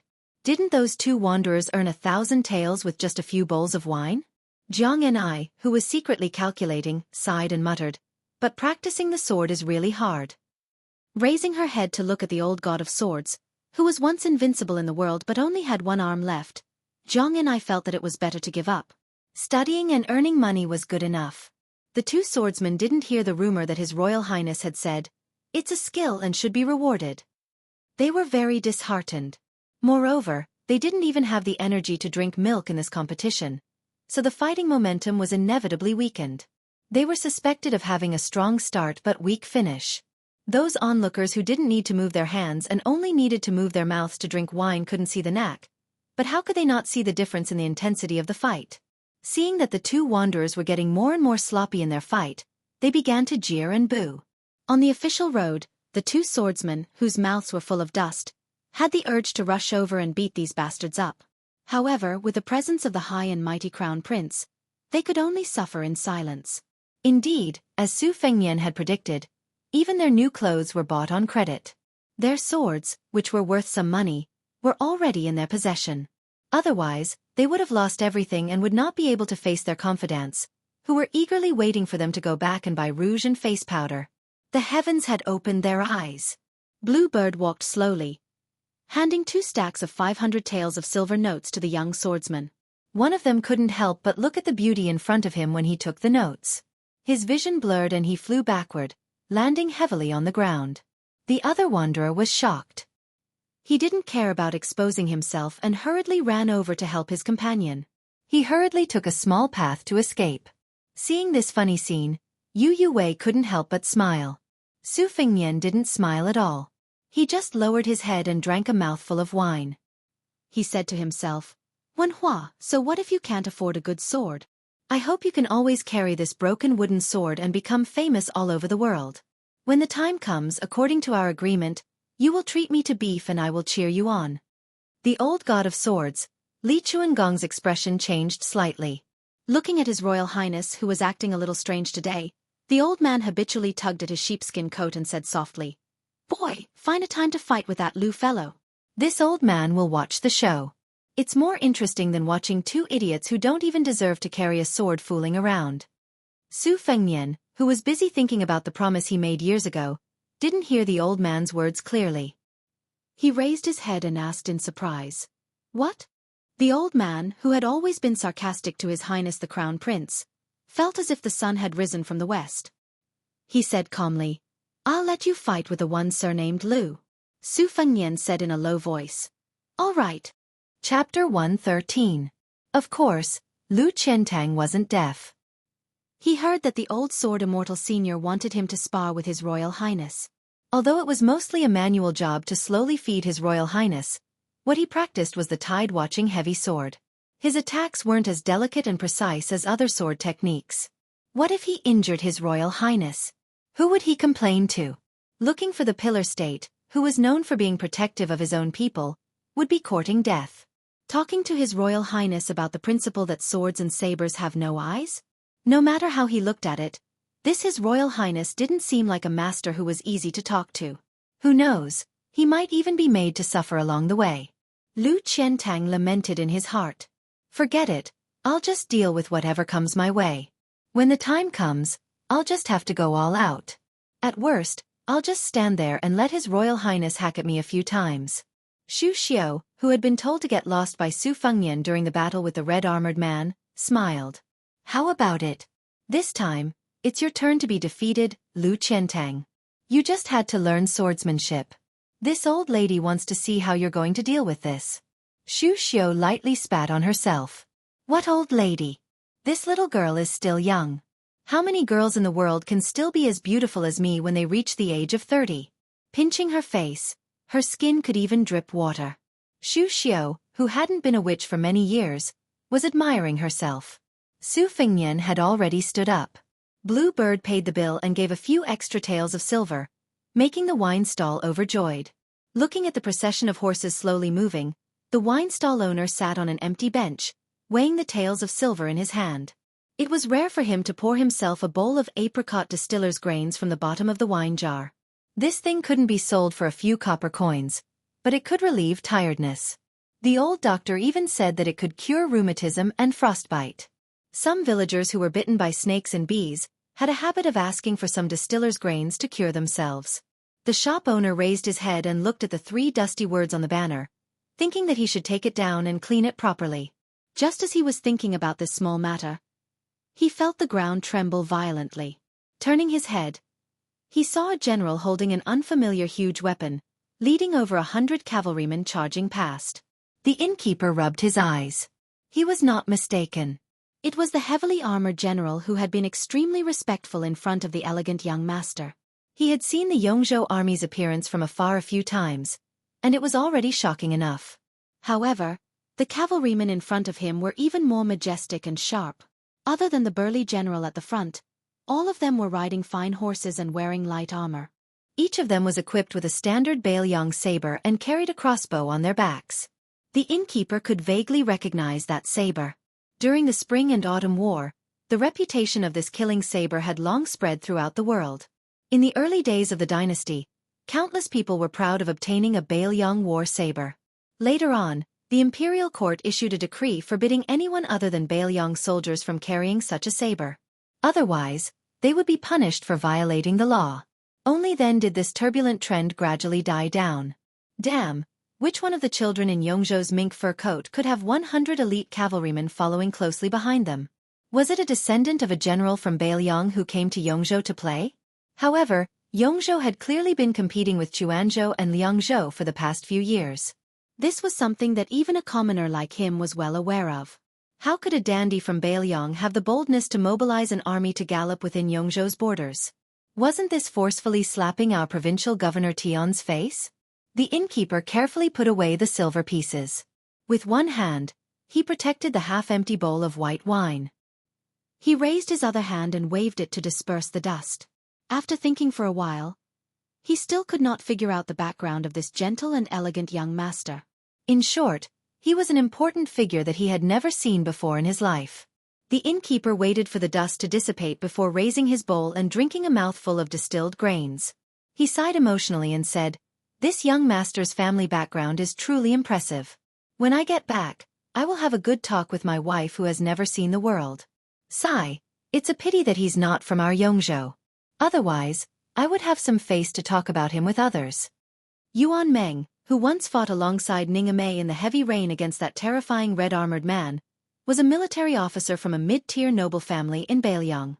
His career as a civil official was not smooth, so he joined the army in Bailiang.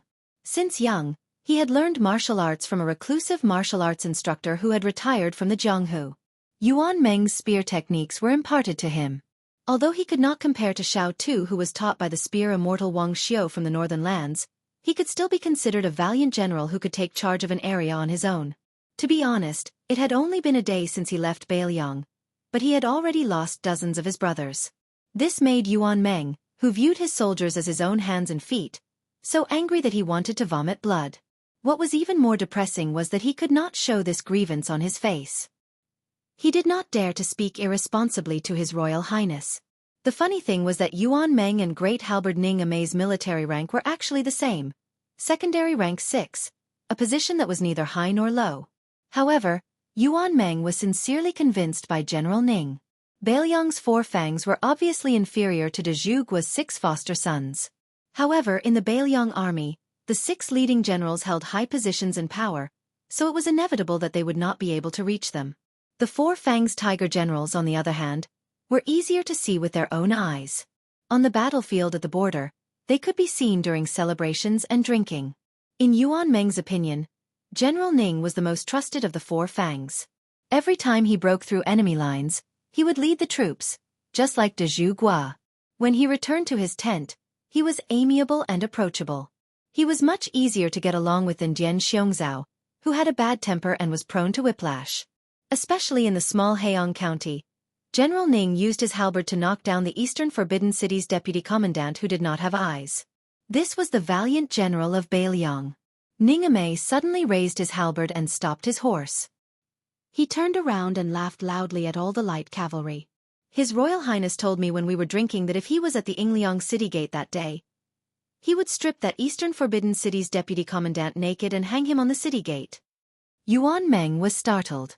The 100 personal cavalry of the Phoenix Battalion probably had the same expression as their leader, Yuan Meng. Their hearts were somewhat moved, but they did not take it seriously. Ningame only passed on the message and then continued to urge his horse forward. That giant halberd almost dragged the ground. According to the schedule, they would enter a city to rest at dusk. Su Fengnian did not enter the city. He let Lu Qiantang pick a small path to enter the Qingqing mountain range. This meant that unless they found the temple on the mountain, the group would have to sleep in the wilderness tonight. Qingqing mountain had 64 peaks, big and small. The peaks encircled the mountain like a city. The ancient trees were green all year round, and the greenery was thick. That was why it was named Qingqing. Chapter 114. Yongzhou had 3 wonderful sceneries. The easternmost was the West Sword Pavilion, which was said to have been created by a sword immortal with a sword coming from the east. It was the most dangerous place. In the south was the Kuei Gate Pass, which was said to have been passed by a saint riding an ox. The third was the Taoist Holy Land where the Qingqing king was born.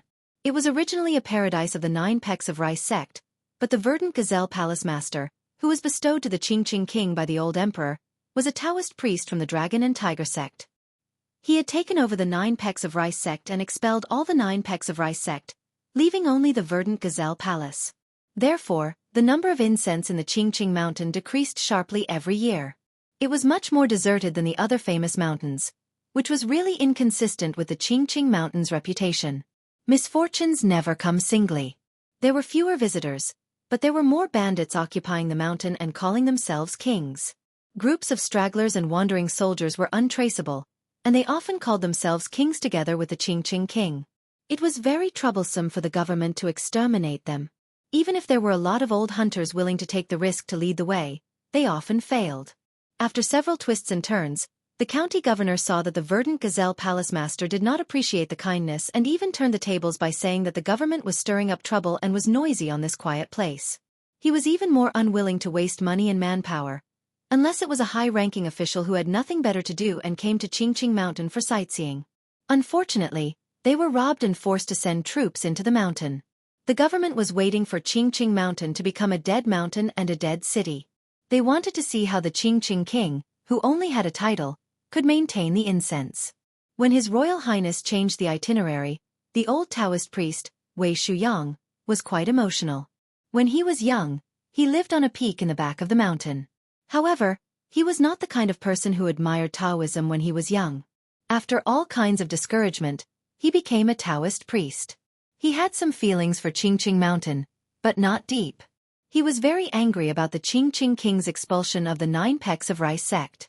If it were not for the important task of protecting His Royal Highness, he would have come to Qingqing Mountain to argue with the Taoist priest who was crowned king. Qingqing Mountain was known for its fog. An hour after entering the mountain, the dusk seemed particularly heavy. Su Fengnian was not in a hurry to let Lu Qiantang find a place to rest at night. He rode on the white horse leisurely. Yu Yuwei listened to the old Taoist priest, Wei Shuyang, introduce the scenery of Qingqing Mountain along the way. She was not worried about eating and sleeping in the open. Back then, hundreds of thousands of people fled from the imperial city of West Chu. She and her father were wrapped in the torrent. What kind of suffering had they not suffered? Back then, Su Fengnian heard that there was a heavenly paradise on the mountain that was ranked very high in Taoism.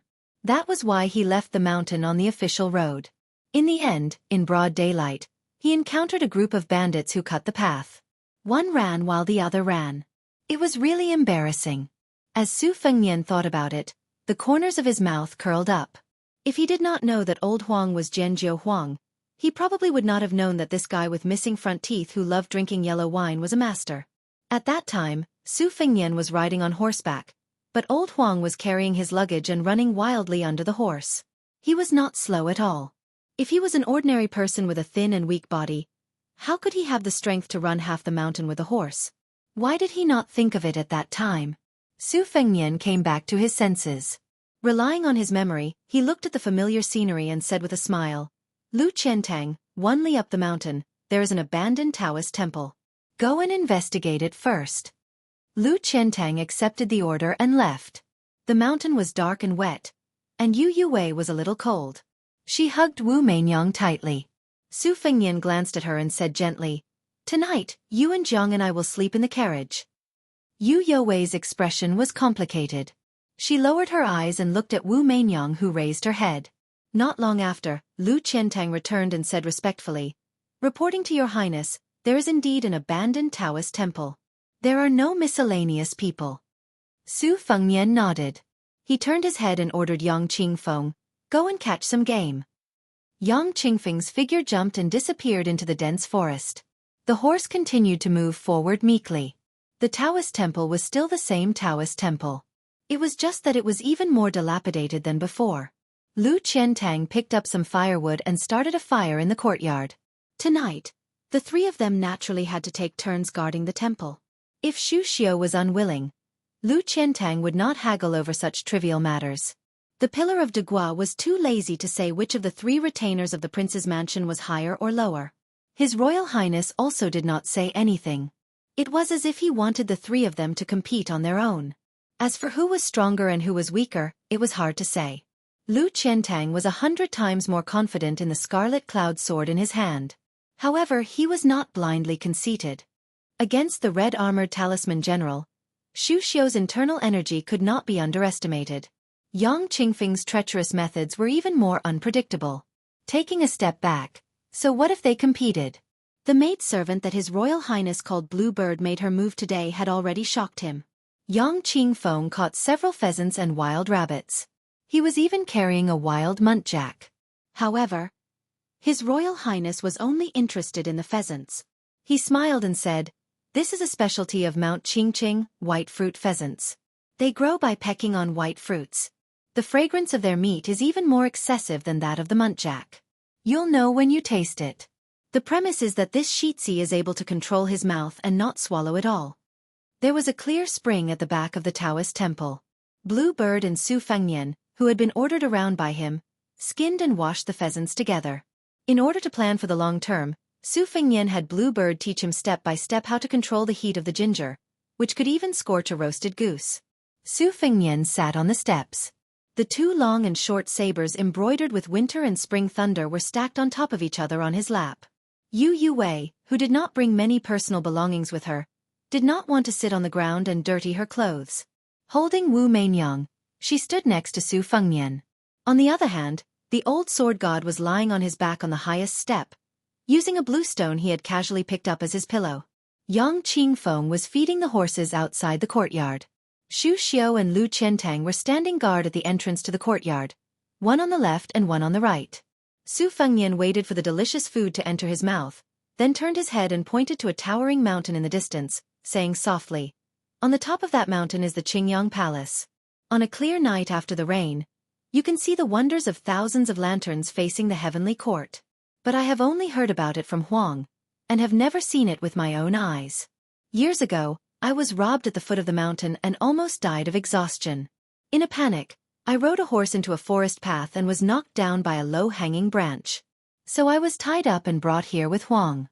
Fortunately, it was a close call, but a blessing in disguise, and I tasted half of a white fruit chicken. It seems that I was merciful enough to give Huang, who suffered with me, a drumstick or half a drumstick. In short, he was so grateful that he was crying in snot. I laughed to death." Yu Yuwei, however, saw that His Royal Highness, who had laughed to death, did not laugh at all. Chapter 115.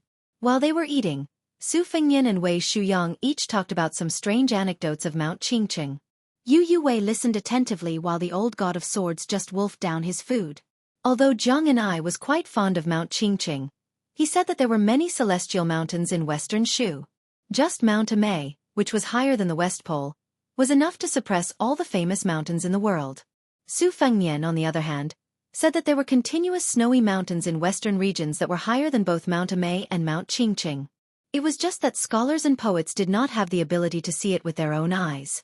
Zhang and I said that Su Fengnian was just talking nonsense, but Old Man Li vaguely said that the snowy mountains in western regions were indeed much higher than Mount Amei. Mount Lantua claimed that it was 3 times the height of Mount Amei, which was already the highest among the 5 sacred mountains. And this was still a modest statement. Only then did Zhang and I lose his temper. Yu Yuwei asked softly, "Do you want to give some to the Phoenix Battalion?" Su Fengnian, who was gnawing on a white fruit chicken, used his greasy finger to point at Lu Qiantang and the other 2 who could only eat at the door. He said flatly, "It's strenuous and unrewarding to give these people some small favors. Let's not talk about the Phoenix Battalion. These 3, if you don't give them what they yearn for even in their dreams, even if you put 10,000 roasted white fruit chickens in front of them, they'll only think it's disgusting." Yu Yuwei said softly, "But it's always good to be approachable." Su Fengnian laughed and said, "That's because you haven't stayed in the Bailiang army. That's why you can say that. Let's not talk about others." Su Zhao's prestige was earned by taking the lead and risking his life time and time again. In the later stages of the chaotic war of spring and autumn, the late emperor specially decreed that Su Xiao was not to personally charge into enemy lines. Do you know how many of Bailiang's top generals died for Su Xiao? Wang Jian, the peerless hero who was known as the giant spiritual official of the heavenly court, and 2 others before him were all dead. Now, Qi Danggua, who was carrying the banner of Bailiang, had scars on his body. Even an old soldier who had been through hundreds of battles would be shocked to see him. Su Xiao himself had said that it was the will of the heavens that he was able to live until today. It was the heavens that did not want him to die. Giving people a small profit if the operation is done properly, of course it can be exchanged for a big profit. But no matter what, it can't be exchanged for people's death and loyalty. Whether it's Jianghu martial artists like Lu Qiantang, or the Bailiang elites like the Phoenix Battalion, if I want them to give their lives to me, hey, it's still too early. Yu Yuwei, who was squatting in front of the bonfire and warming herself up, felt a chill for no reason. His Royal Highness hadn't even exchanged a few words with them, and he was already thinking about how to cheat them of their lives in the future? As if he had guessed Yu Yuwei's thoughts, Su Fengnian said self-mockingly, "Do you think they're idiots? If I say, hey, take out your lives, will they really obediently hand it over? The name His Royal Highness can only frighten people and tempt some petty people who seek profit. If I'm an empty bag of idiots, in the end, at most I'll just be a prodigal hedonist. Yu Yuwei, there's no harm in telling you something you don't know. Just now when we went up the mountain and looked down from above, did we see any torches from the cavalry on the small path at night? I don't think so, because the Phoenix Battalion's light cavalry was the best in both night and field battles in the Bailiang army. The martial arts book said that cavalry had 10 victories, 9 defeats, and 8 losses. Logically speaking, the dense forest was the cavalry's place of defeat. But if anyone really thought that the 100 Phoenix Battalion soldiers couldn't stop 3 paces after going up the mountain, then they were purely looking for trouble. The Phoenix Battalion's warhorses went from horse identification, breeding, feeding, training, then to horseshoes, stirrups, saddles, and armor, and finally to choosing a formation with the same jumping speed, diligently riding, archery, and matchmaking between men and horses. There couldn't be any mistakes in every step. When a warhorse died in battle, it wasn't allowed to be eaten. It could only be cut off its ears and hoofs to report to the horse supervisor. Those who violated the rules would be severely punished by military law. This was just a microcosm of the Bailiang army. Su Xiao managed the army and was clear about rewards and punishments. Before the battle, he never asked for great merits, only that he didn't make any mistakes. In the end, it was only a battle to the death, and still a battle to the death. This was the biggest and only characteristic of Su Zhao's army. Even he, the great general, dared to take the lead. So how could the 300,000 cavalry not be afraid of defeat, and not refuse to fight to the death? The 4 great generals of the spring and autumn period. It seemed that another 4 appeared a few years ago. Who could be like Su Xiao? Who could make the lowest level of soldiers willing to fight to the death? Yu Wei, tell me again, is it good or bad for me to take a leisurely stroll around the famed mountains with a beauty like you and take the time to give a little favor to the Phoenix Battalion? Yu Wei was so shocked that she couldn't speak. Su Fengnian wiped his hands on Yu Wei's clothes and said with a smile, "Don't feel bad. In a few days, when we reach the big cities in the county, we'll change out of our old clothes. Also, when did you tear off the ribbon that was tied to your chest? Such a magnificent scenery, yet you want to hide it. Why do you think it's too big and that sword dance won't look good? Wrong, it's big. Only sword dance will have spirit. With each wave, won't the domineering sword intent come out? No matter how beautiful a woman is, she will feel ashamed of her inferiority when she sees you. What I say under the bed is the truth." Perhaps it was because His Royal Highness had jumped too much when he spoke. Yu Wei didn't run away bashfully for a while. She just hugged Wu Mainyang and stared blankly. The old god of swords laughed exaggeratedly and said, "These words have a bit of wisdom. This old man is very pleasing to the ears." Jiang and I unconsciously sneaked a glance at Yu Wei's tightly wrapped, full breasts. Then he lowered his head to look at himself. He seemed to be somewhat discouraged. Lu Qiantang entered the courtyard and said softly, "Your Highness, there's an enemy attack. There are more than 30 people, but they're all bandits in the forest." As long as His Royal Highness gave the order, Lu Qiantang could make these bandits, who had found the King of Hell, die without knowing how. Su Fengnian smiled and said, "Let them all in. Lu Qiantang and Yang Qingfeng, who looks more like a ghost than a ghost, don't show yourselves. Be careful not to scare them. Yang Qingfeng can go inform Ning Mei to stay put and wait for orders. Xu Xiu, you stay behind."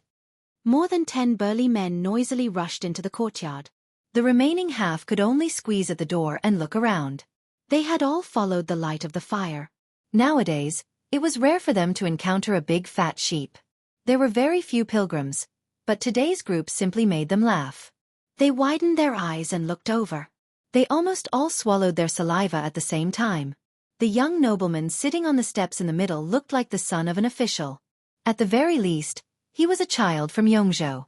As for the disheveled old man and the old Taoist who were lying down and eating meat, they didn't pay any attention to them.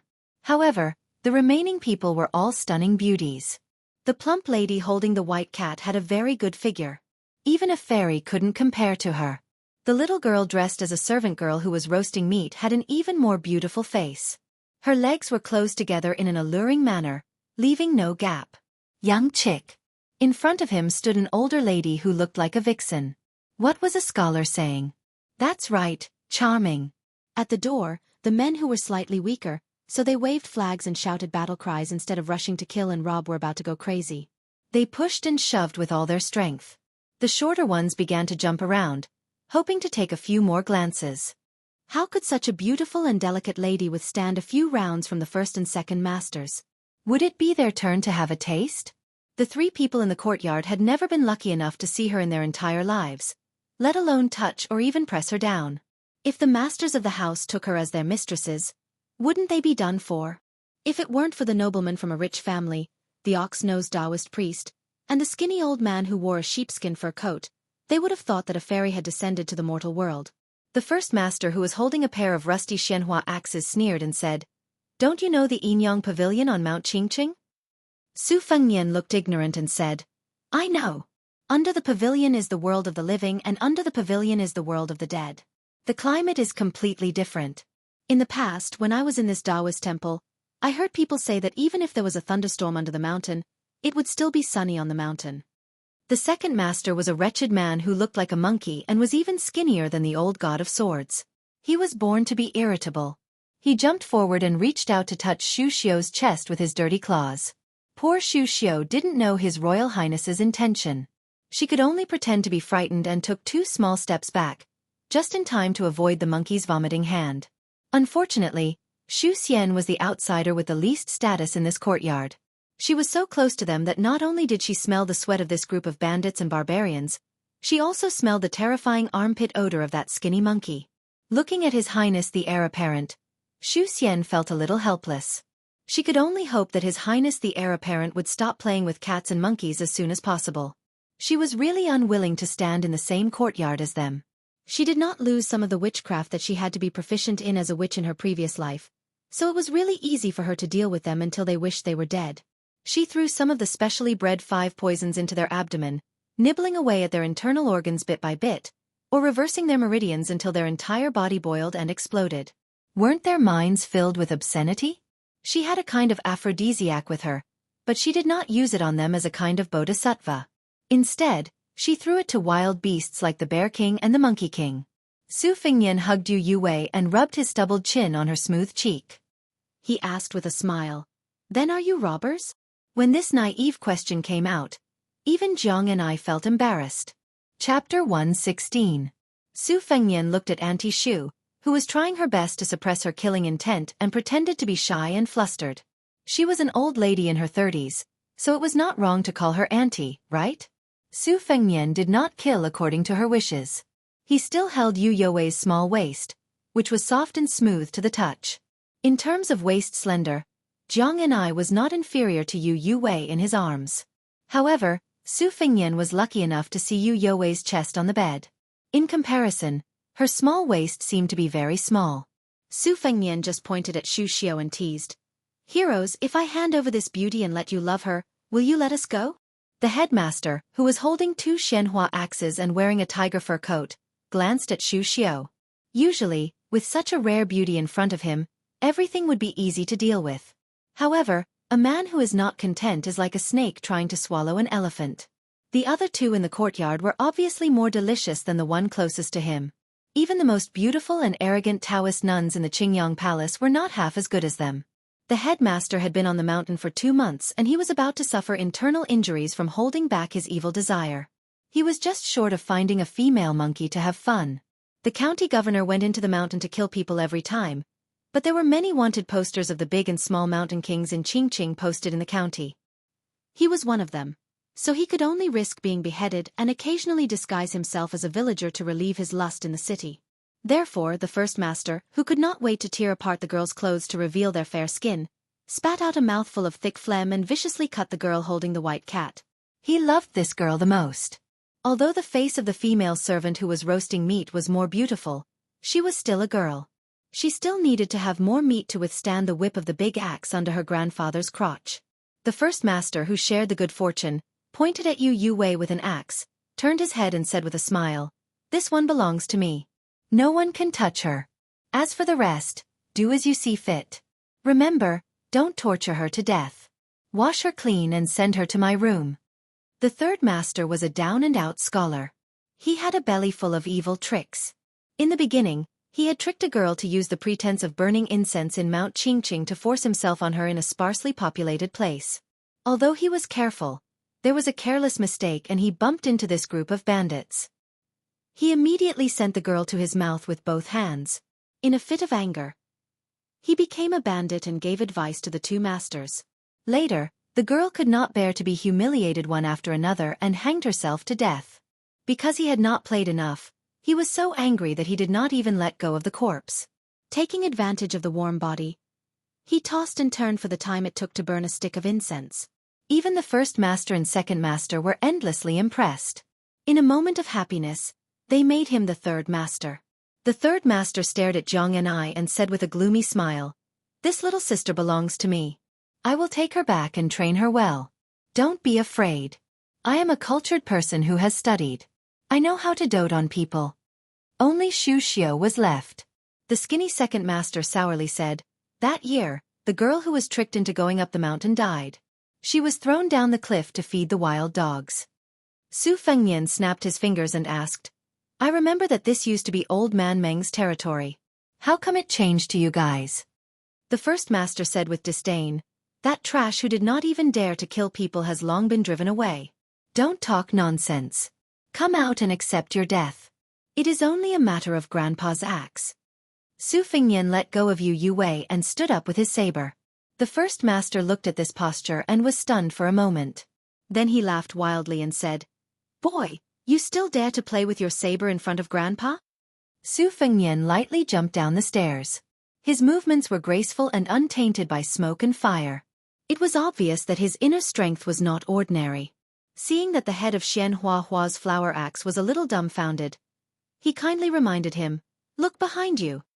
The first master did not dare to turn around for fear of being sneakily attacked by this boy. He only turned his head and took a quick glance. What? Other than the second master and the third master, why was there only an unfamiliar girl in green standing? Why were all the brothers lying on the ground? The girl in green, who was more graceful than a handsome scholar, was holding a strong brother by the neck and hanging him in the air? These brothers were all pinched to death like this?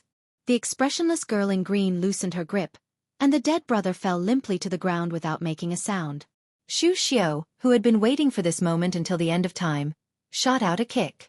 She did not hit the skinny second master's body. Instead, she saw the skinny second master's body being hit by a huge force. He bent like a bow and then flew out with a bang. His whole body was embedded in the wall. A circle of blood spread out evenly on the wall. It was like a mosquito that was slapped to death. After killing him with one kick, Xu Xiao reached out and combed her black hair behind her ear. She sneered and said, "Even if I hit you, I don't want to dirty you." The first master's Xianhua hatchet trembled violently in his hand. He did not dare to retreat. The girl in green looked like a female Yama who killed people without batting an eye. And the one who killed the second master, her internal energy that could kill people without touching was extremely terrifying. He did not dare to go forward. The old Taoist priest, who had always been calm and composed, looked like an old immortal of Mount Qingqing now. As for the elegant young master who made him jealous and hated him, was he also a difficult person to deal with? Could it be that he was going to die here today? With a thud, the third master, who was the most proficient in judging the situation, knelt on the ground and cried for his father and mother, begging for mercy. Su Fengnian only asked a question that confused people. Old Meng and his people are dead? The first master, whose life was hanging by a thread, quickly bowed and said, No, I have been friends with Old Meng for more than 10 years. I just asked him to change his territory with me. Chapter 117. Su Fengnian made a no sound, as if a burden had been lifted from his shoulders. He instructed, Lu Qiantang, take these two out. Be quick about it. Their howling and wailing in the middle of the night is like a ghost. Also, Yang Qingfeng, you know a lot of unorthodox methods. I'll leave these corpses to you. Remember to move them further away and sleep beside the pile of corpses. I'm afraid that someone will be on tenterhooks for the whole night and won't have the energy to study and earn money the next day. Seeing the corpses, Jiang and I, who had already hidden behind the old god of swords, turned pale and did not have the time to refute. When Yu Wei was still Lu Qiantang, she was indifferent to life and death. Naturally, she was much calmer than Jiang and I. Su Fengnian did not even look at Lu Qiantang as he left the courtyard with one person in each hand. He only said to Bluebird, Bring me a brush and ink, then follow me out. I have some things to draw. Grandpa Wei, I'll have to trouble you to accompany me to the Yinyang Pavilion with a wide view. The old Taoist priest Wei Shuyang stroked his beard and smiled. His Royal Highness is too polite. Coincidentally, I also miss that pavilion. When I followed my master to Mount Qingqing to cultivate when I was young, I rested there. Bluebird and the old Taoist priest each held a torch as they led the way. Su Fengnian held a knife of high-quality rice paper that he had squeezed out from Jin San Lang. The brush in Bluebird's hand was not the same as usual. It was the hardest and sharpest brush in Guangdong's Liaowei. Looking at the back of the three people, Jiang and I then looked at Yang Qingfeng, who was digging out the dead person from the wall and dragging it out of the courtyard. Presumably, the two bandits that were carried out by the swordsman Lu Qiantang like chickens and ducks were also unable to escape death. Jiang and I, who was hiding behind Li Chun Gang, was in a daze. The old sword god had seen many vicissitudes of life. When he was young, he was also frivolous, so he was not unfamiliar with women's thoughts. He laughed and said, Little Jiang, this old man has to say a few good words for little Su. You didn't accuse His Royal Highness of being unrestrained in Bailiang. However, outside of Bailiang, some of his methods cannot be said to be vicious and merciless. Today, these 30 people could be killed or not. It was all up to little Su. In the end, this old man guessed that it was the little bandit Old Meng who had yet to show himself. Jiang and I made a lukewarm sound of, Oh. The old sword god smiled and said, Little Jiang, do you want to know why that little brat took the brush and ink out? If you roast another white fruit chicken for this old man will tell you. Jiang and I said unhappily, I don't want to know. Old Man Li was someone who could not hide his words. With great difficulty, he swallowed the words that were at the tip of his tongue and said, "Let's not talk about it. Otherwise, you will be frightened by this little brat's shrewdness and won't dare to practice the sword." Enyang Pavilion. With this as the boundary, below the mountain was the world of the living, and above the mountain was the world of the dead. It made sense. Wouldn't those bandits who had barged into the courtyard become lonely souls in the world of the dead? Su Fengnian took a wooden board made by Blue Bird and sat down cross-legged. He spread the rice paper on top of it. Blue Bird wanted to grind the ink, so Wei Shuyang held 2 torches to light the way. With the help of the moonlight, he looked at the Qingqing mountain range in the distance. Qingqing Mountain was very outstanding in the history of Taoism. It was the location of the 5th paradise, which was more advanced than the ancestral courts of the 2 great orthodoxies, Mount Longhu and Mount Wudong. The Taoist temple in the mountain was hidden in the green mountains and clear waters. The architecture was most compatible with the heavenly way. There was once a poem written by immortal Cheng Luan that said, "I only love the peak of the father-in-law mountain. The steps of the pill ladder are close to the netherworld." The main peak, Qingyang Peak, and the secondary peak, Tianzuan Peak, were opposite each other. There was an iron chain bridge that hung horizontally. Yellow cranes soared and the sea of clouds rolled. It was indeed a rare scenery in the world. Wei Shuyang had once mustered up his courage to walk across the iron chain bridge. It took him a full hour to walk. When he finally reached Tianzuan Peak, his legs were weak and his clothes were soaked. Wei Shuyang looked down and praised sincerely, "His Royal Highness has a good memory." Su Fengnian concentrated on painting the mountains, rivers, and topography of Bailiang in detail.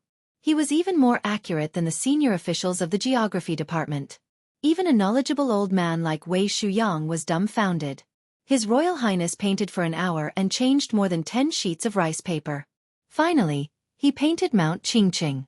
His Royal Highness was only riding on a horse. He didn't look at the scenery, but the shape of the mountains was even clearer than that of an old Taoist who had been cultivating in Mount Qingqing for nearly 10 years. It was especially suitable for him to paint with fine hairs. Wei Shuyang had seen His Royal Highness grow up, so he was far more familiar with Su Fengnian's character than outsiders. It was true that he was naughty and mischievous. Otherwise, he wouldn't have ridden on Wei Shuyang's neck and peed. When he pooped in the tide-listening pavilion as a child, he would casually wipe his ass with a secret manual. However, once this child became serious, he would have a stubborn spirit. Once, he was punished by Li Yishan on the top floor to copy scriptures. His Royal Highness didn't admit his mistake, but he still copied the scriptures. In a fit of pique, he copied nearly 300,000 words. In the end, even the great pillar state came forward to plead for leniency. In the end, he won over Li Yishan, who didn't know whether to laugh or cry. Su Fengnian stopped writing and waited for the ink to dry. He looked up and smiled at Blue Bird. "Later, take these rice papers back to the carriage and sleep. Otherwise, that girl won't dare to close her eyes." When the rice paper finished eating the ink, Blue Bird took the paper and brush and left. The torches had been changed several times. Su Fengnian shook his wrist and laughed softly. "Grandpa Wei, don't let anyone know that I'm drawing this." The old Taoist nodded. "Of course. His Royal Highness has a beautiful heart. I've seen it and kept it in my heart. I won't say anything." Su Fengnian looked at the highest peak of Mount Qingqing in the distance and said self-deprecatingly, "His Royal Highness has a rotten heart. What kind of beautiful heart does he have?" Wei Shuyang laughed. "His Royal Highness is too modest." Su Fengnian closed his eyes and faced the beautiful mountains. He folded his blade on his knees and formed the Huang Ting incantation with 2 fingers. He silently entered a meditative state. Wei Shuyang didn't sleep the whole night. He just sat quietly and observed His Royal Highness's mysterious phenomenon. There was a purple aura coming from the east between his eyebrows. The closer it was to dawn, the more the red date mark between Su Fengnian's eyebrows turned from dark red to light purple. When the first rays of the morning sun shone on his body, Su Fengnian slowly opened his eyes and turned to look at Wei Shuyang apologetically. Wei Shuyang stroked his white beard and shook his head. "I'm looking forward to His Royal Highness going to Longhu." Chapter 118. Today's reward was very generous. Disciple, Ming Che, and Zhou Zhaoqin, thank you for your support along the way. Su Fengnian took a deep breath of the mountain forest and felt refreshed. He joked, "Grandpa Wei, Are there really immortals who eat clouds and drink dew? Do you think there are immortals who eat the essence of the sun and moon in the Qingyang Palace? The old Taoist chuckled and said, I have never heard of such immortals. My master only knew some Dharma access to fasting and essence. He is far from the immortal realm. Su Fengnian left the pavilion and looked up at the Qingyang Heavenly Lord's twin peaks that looked like a pair of bull horns. He muttered to himself, the Qingqing King sounds very powerful. The Taoist master of Mount Longhu is only a state teacher who is in charge of all Taoism. Mount Wudong is even more pitiful. The Wudong sect leader is nothing, but there is someone who occupies a mountain and calls himself king. Wei Shuyang smiled but did not say anything. Because of his high status, he had been friends with His Royal Highness for more than 10 years. Therefore, when he traveled with Su Fengnian on the horse, he knew about the farce of 2 geese swapping yellow gates. Now that he saw His Royal Highness drawing with the geography of the mountains and rivers, it was very likely that he would draw wherever he went. Was he not going to draw 3,000 miles of beautiful mountains and rivers in a single line? Would there be any hidden secrets in this path? Old Taoist Judumi did not dare to delve deeper. He just kept it in his heart. The more he spoke, the more likely he would make mistakes. Almost all the scholars in Bailiang had their tongues pulled out by the Great Pillar State. No one dared to talk about the military and politics of the border. They only knew how to recite poems and couplets. However, there were a few poets who had the courage to join the military. In recent years, there were many bold and powerful famous poems that attracted the wanderers who wanted to become famous to join the military. Interestingly, many foppish young masters were tortured half to death by His Royal Highness and felt that they could not make it big. In a fit of anger, they went to the border to fight for military achievements.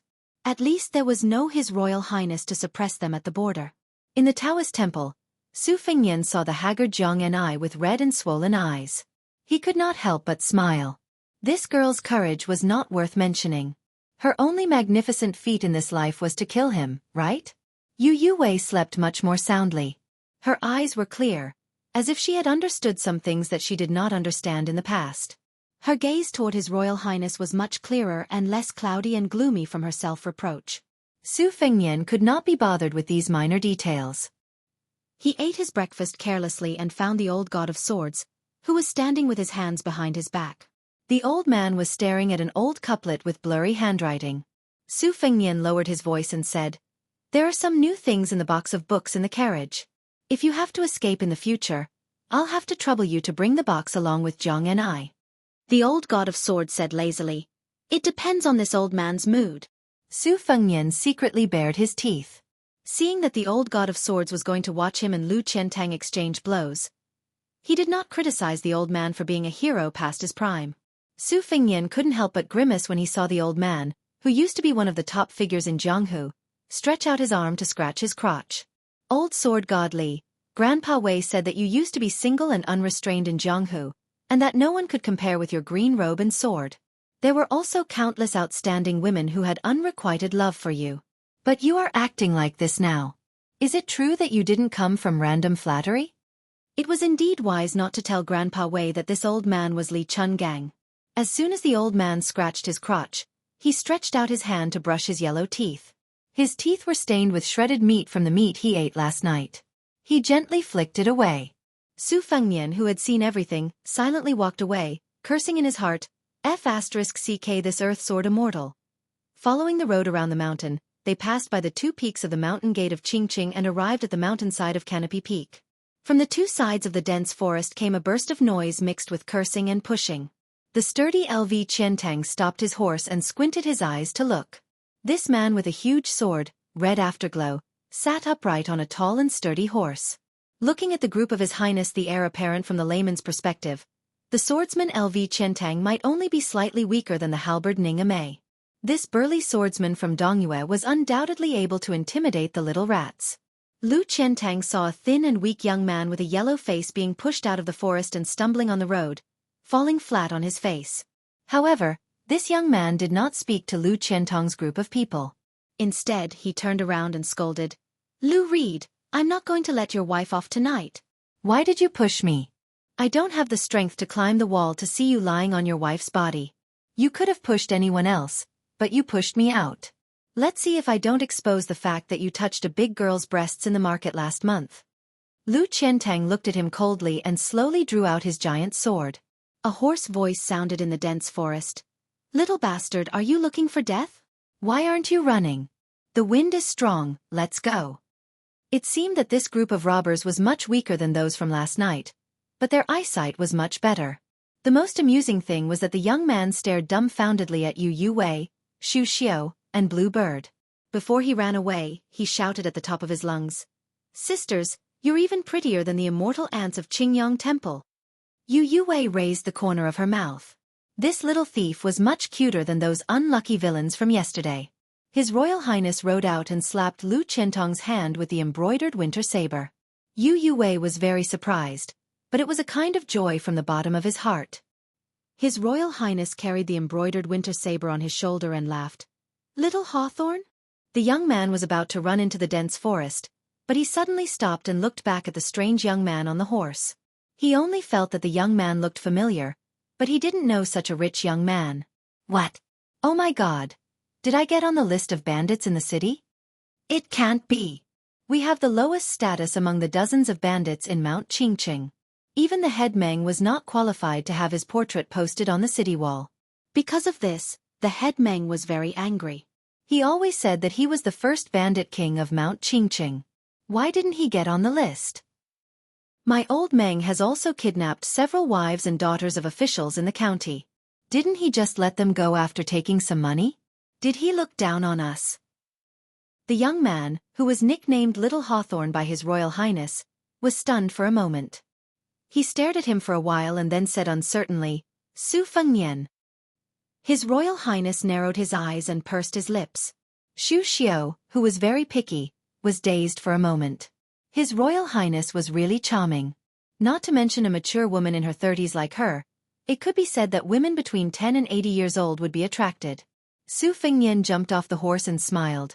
"Isn't it? It's only been 3 years, and you can't recognize me?" The young man was really a newborn calf who didn't know anything about the world. He didn't care about anything else and ran to Su Fengnian with a scream. He circled twice and excitedly reached out to touch Su Fengnian's saber and pulled the sleeves of Su Fengnian's brocade clothes. He was amazed and looked up to ask, "Su Fengnian, you are even more arrogant than last time. This time you are going to give money to old Meng again?" Chapter 119. Su Fengnian didn't seem to mind that his clothes had been touched until they were dirty and dirty. He only used the embroidered dagger to knock the young man's head lightly and scolded with a smile. "Go away, last time you guys robbed me. This time it's me who should rob you guys." More than 10 ragged thieves jumped out of the dense forest. None of them weighed more than 150 kilograms. They were all poor, old and young. Most of them were wearing their own woven straw sandals. A few of them had weapons in their hands, but they were only carrying wooden spears and sticks. Compared to the group that attacked the Taoist temple at night, there was a world of difference. The leader, Old Meng, was a skinny old man who weighed more than 100 kilograms. He rubbed his eyes and finally recognized that the young man was the Su Fengnian that he had chased half a mountain away. He then looked at the majestic retainers on horses in fear. He carefully took 2 steps forward and asked from afar, "Su Fengnian, let's make things clear first. You spent all your money in the past few years. I only have 1 life left. If you want to take it, take it. If you frown, I will change my surname to yours." Su Fengnian looked around. Little Hawthorn, the timid old Meng, Lu, the man who loved his wife the most, Cripple Kong, and many other familiar faces were still there. They were all alive. Su Fengnian's smile was intoxicating. He hugged Little Hawthorn's small body and said loudly, "Old Man Meng, look at you. Even your stockade has been taken away by others, and you still want to pretend to be a hero in front of me. Damn you, don't pretend to be a fool in front of me.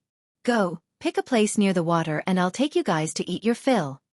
Old Meng timidly said, "Su Fengnian, did you become a bailiff in the government office? Do you want to wipe us out?" Su Fengnian glared at him and scolded, "Nonsense. I came here to enjoy the scenery and see if I could meet you. Before I went up the mountain, I was wondering if you had starved to death. Now it seems that you are not far from it. You're the first master, and I feel ashamed for you." Old Meng's subordinates, Reed Pole, burst into laughter, making Old Meng, who has no dignity, feel very embarrassed. Old Meng smiled embarrassedly and said, "Hey, It's hard for a hero to stand out in this world. You little brat. Your mouth is still unforgiving. Well, let's go. Yu Youwei's eyes widened, and Xu Xiu's charming face stiffened. Jiang Ni's little head peeked out from behind the curtain. He just couldn't understand what was going on. Old Meng led the way to a picturesque place near the water. There were a few shabby thatched huts, with some ragged clothes hanging on the bamboo poles. If this was considered as occupying a mountain and becoming a king, who in the world would be willing to be a bandit? Yang Qingfeng, who came and went like a ghost, came out with countless game animals. This group of bandits, who had worked hard to set 10 traps but still couldn't catch a single wild rabbit or pheasant, were drooling. Su Fengnian sat on a stone by the stream. Little Hawthorne lay behind him and hugged Su Fengnian's neck, ignoring Old Meng's enthusiasm. Su Fengnian teased, "Well, Old Meng, you're the leading hero of Mount Qingqing. What are you afraid of? Little Hawthorne is braver than you." Little Hawthorne laughed happily and said, "I told Old Meng to give me the position of the first master. How could he be willing to do that? He insisted on waiting for a few more years." Su Fengnian nodded and said with a smile, "He was lying to you. Did you really believe him? Why don't you come down the mountain with me? I'll take you to eat fish and meat every day." Little Hawthorne secretly turned to look at a few fairy sisters not far away and said, "Forget it. I grew up on this mountain. If I leave, Old Meng will die of grief. But Su Fengnian, who are those sisters to you? They're so pretty. They're much prettier than little Kay, from Lu Wei's family." A young girl of 12 or 13 years old put her hands on her hips and said angrily, "What did you say, stupid Hawthorne?" Su Fengnian turned to look and said in surprise, "Little Kay, you're all big girls now. Come, stand closer and let Brother Su take a closer look." Little Hawthorne secretly told, "Su Fengnian, Kay, likes you a lot. I've heard her talking in her sleep a few times." The little girl, whose skin was tanned by the sun, blushed. She must have accidentally seen Yu Youwei and the other girls and felt a little inferior and timid. She just stood far away and did not dare to get close to Su Fengnian. When she was young, Brother Su taught her to play a little tune with a leaf. She learned it for a long time and now she had mastered it. When there was no one around, she would secretly play it a few times. He used to make a promise that he would come and see her when she grew up. Su Fengnian finally tricked the shy little Kay, to sit beside him. They ate Old Meng's best smoked and roasted game together. The little girl had really grown up. She knew how to chew slowly without showing her teeth. Su Fengnian saw that Old Meng's eyes were blank and full of fear. He frowned and asked, "Is there something on your mind, Old Meng? Tell me about it." Old Meng squeezed out a smile and shook his head. Little Hawthorne, who was chewing on a wild munch, could not hold back her words. Her eyes turned red and she said sadly, "Su Fengnian, we owe them money. If we can't pay them back, they will take Kay, away.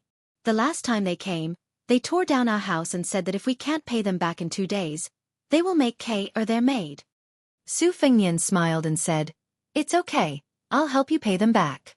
When you robbed me in the past, you said that I was one of the wealthiest young masters in the world. It wasn't a lie." Old Meng said softly, "It's no use. We owe them more than 20 taels of silver. Furthermore, they are not after the money. They just want to take Kay, away.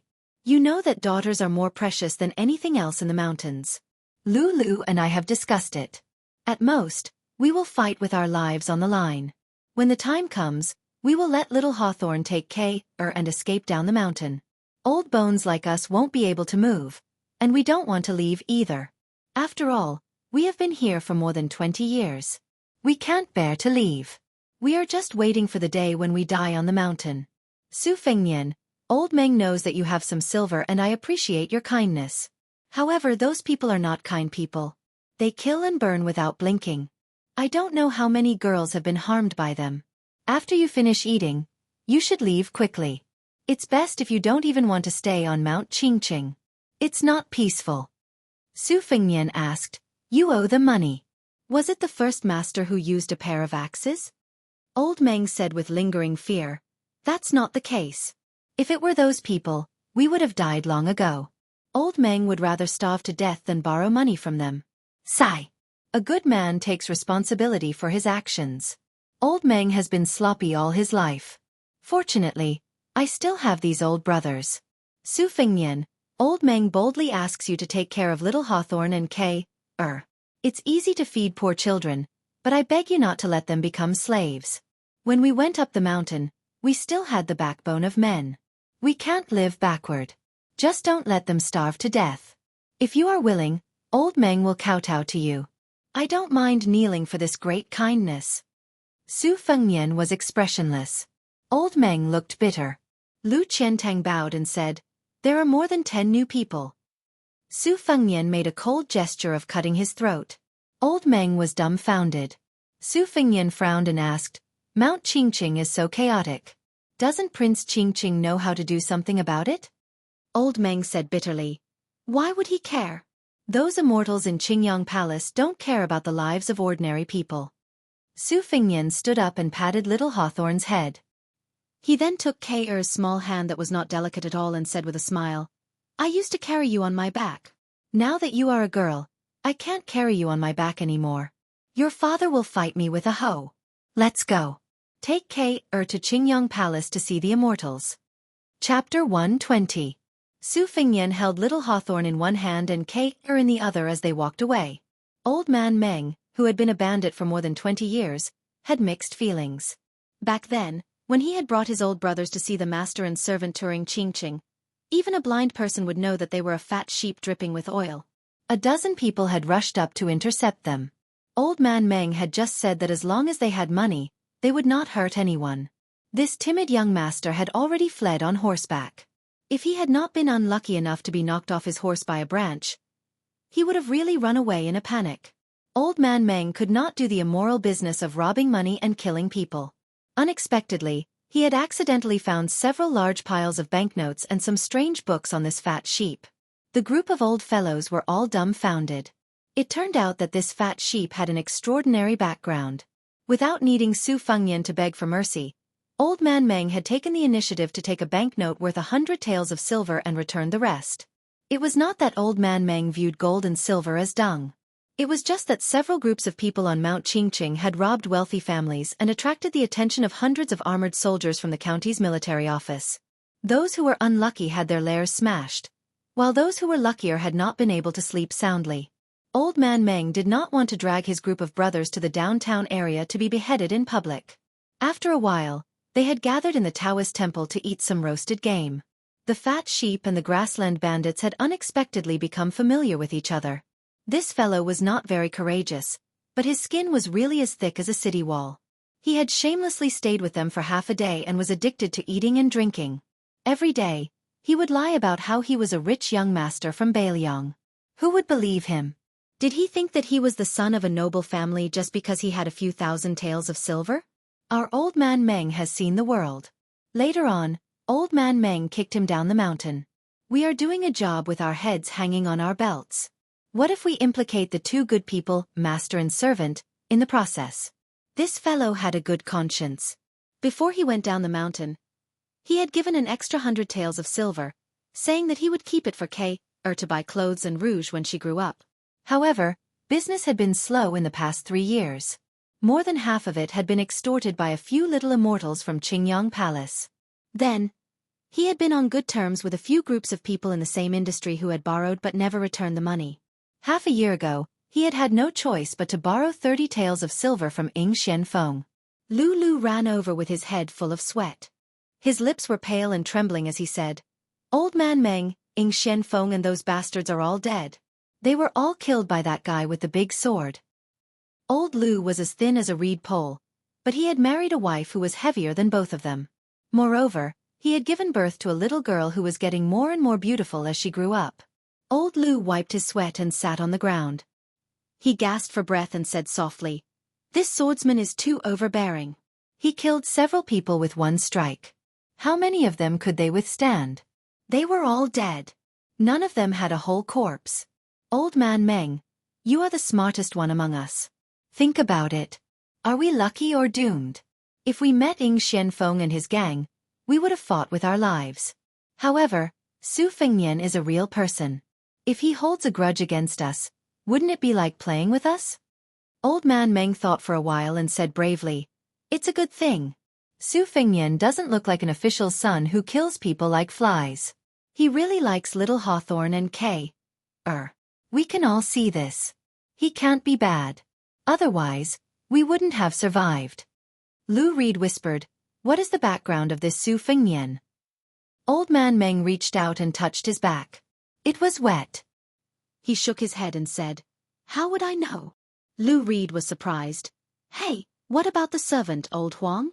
Old Man Meng said absent-mindedly, "Have you ever seen a servant who can run as fast as a horse?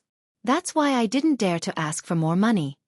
Lu suddenly realized what was going on. He slapped his thin thigh and accidentally slapped it too hard. He sucked in a breath of cold air. Cripple Kong, who always liked to hide at the back of the group, ran with great momentum today. Or rather, he pissed his pants in terror. This cripple used to like to jest with Su Fengnian, bragging about how he was more handsome than Su Fengnian when he was younger. Now his face was pale as he shouted, "There are people from the Yamen." With a rough glance, there were at least 100 people. They were all riding horses with sabers and crossbows. Compared to the officers and soldiers who went up the mountain to encircle and suppress them, the difference was like heaven and earth. Old Kong had served in the army before. He recognized the famous Bailiang sabers. They are Bailiang sabers. These 100 people can flatten the entire Mount Qingqing, let alone us. Old Man Meng and Lu Reed looked at each other. They could only wait for death.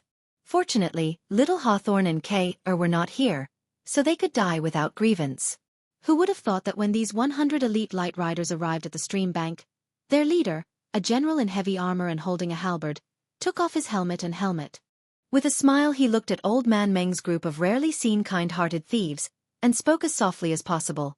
"This general is Ning Mei." His young master Su said not to disturb Mr. Meng. "It's just that our cavalrymen have always regarded the horses as their comrades. On the way up the mountain, we couldn't find a water source, so we had to break the rules and disturb you. Mr. Meng, please don't blame us." Old Man Meng spoke with a thick Yongzhou accent. He was confused and asked, "What did the general say?" Ning Mei patted his ink-black beloved horse. He smiled and said, "The horse wants to drink water, so we took a break." Chapter 121. Old Man Meng felt relieved and said, "General, you don't have to be polite. Drink as much as you want. You can even drink all the water in the stream." Ning Mei cupped his fists and turned around to say sternly, "Hold on tight for a stick of incense." The 100 light cavalry from the Phoenix Battalion didn't make any noise. Only the sound of the horses drinking and snorting could be heard. The Liang dynasty had always been recognized as the best war horses in the spring and autumn period. Their horse policy was flourishing and the imperial court paid special attention to it. The martial arts book said that horses were important to the country. The other countries in the spring and autumn period either didn't pay attention or didn't have large pastures like West Chu. Northern Liang claimed to have 300,000 iron cavalry. Every war horse had to be recorded in detail from the moment it was born. There were almost complicated and harsh military rules and regulations. Anyone who cut off the horse's food was guilty of the same crime as cutting off the soldiers' rations. They weren't allowed to ride horses to hunt outside of war. If they let someone ride them, they would be whipped 100 times. If they threw away the stirrup or saddle, they would be whipped 100 times. Ning Mei led 100 light cavalry out and had to strictly follow the most basic marching rules. They had to rest every 10 li and brush the horses' noses and mouths. They had to feed every 30 li. In Bailiang, anyone who lost their horse in battle would be executed. They would be rewarded for fighting to the death and injuring their horses. The Bailiang cavalry was the best in the world. It wasn't announced by the mouths of scholars, but by the horses trampling over the 6 countries and half of Jianghu. Cripple Kong, who had once done odd jobs in a drill ground in Yongzhou, had claimed to have joined the army before. He raised his voice and asked carefully, "General, are you from Bailiang?" Ning Mei smiled and said, "I'm not a general, but we are from Bailiang." Cripple Kong gave him a thumbs up and said, "Bailiang cavalry, there's nothing to say. When I was in the Yongzhou army, I heard a lot about the achievements of Bailiang's 300,000 iron cavalry. Today, I've finally seen it with my own eyes." Ning Mei smiled and didn't say anything. Cripple Kong squatted on the side and observed carefully. These 100 Bailiang cavalry were much stronger than the Yongzhou army. He estimated that 3 Yongzhou soldiers against 1 Bailiang would be difficult. Ninga Mei waited for the warhorses to finish drinking and put their armor back on and shouted, "Get on the horses!" More than 100 light cavalry mounted their horses. Their movements were exactly the same, as smooth as flowing water. Old Man Meng and the others were dumbfounded. They only felt that this group of Northern Liang cavalrymen had a strong murderous aura just by mounting their horses. If they charged, who would dare to stop them? Lu Lu watched as the Northern Liang light cavalry left in an orderly manner. He clicked his tongue and said, "Old Man Meng, I'm convinced. You're right. That Su Fengyan's father is an official. Maybe he's the son of a general. A. Where? T. Of. Cripple Kong nodded and said, "You're right." Lu Reed smiled and said, "You want more? Old Meng, why don't you just say that Su Fengyan is the son of the Great Pillar State? There's nothing more important than that, right?" "Ha! Su Fengyan? Doesn't that mean he has the same surname as the king of Bailiang?" The 3 of them stared at each other. Old Meng, who was almost choked to death, finally let out a sigh and whispered, "Doesn't look like it." Cripple Kong nodded and said, "Doesn't look like it." Lu Reed agreed and said, "Doesn't look like it at all." Qingyang Peak was steep and precipitous, like a sword pointing at the sky. As the saying goes, looking at a mountain is close to death. There was still a long way to go to reach the Qingyang Palace at the top of the mountain. Perhaps they could only reach the peak at night. Fortunately, the scenery along the way was picturesque. The ancient trees towered into the sky, the streams were deep and secluded, and the cliffs were carved with apes and monkeys. It was not boring at all. Many old people who believed in the way of the 9 bushels of rice would walk for 10 days with their own rations in order to burn incense at the top of Qingyang Peak. Su Fengyan and Little Hawthorn rode on the same horse. Yu Wei was carrying K. The little girl liked the white cat Wu Mainyang very much, so she just happened to hold her in her arms. Su Fengyan raised his head and looked through the lush ancient trees at the clouds in the sunset. It was as gorgeous as the ocean. Little Hawthorn held the embroidered winter saber that he had borrowed from Su Fengyan with both hands. He smiled and said, "If we go up a little more, we will reach the Jaiha Pavilion.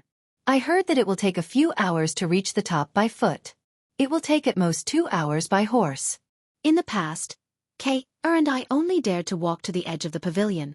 The fairy ants have bad tempers and will scold people. Su Fengyan asked, "Are there many female Kuan Taoists on the mountain?"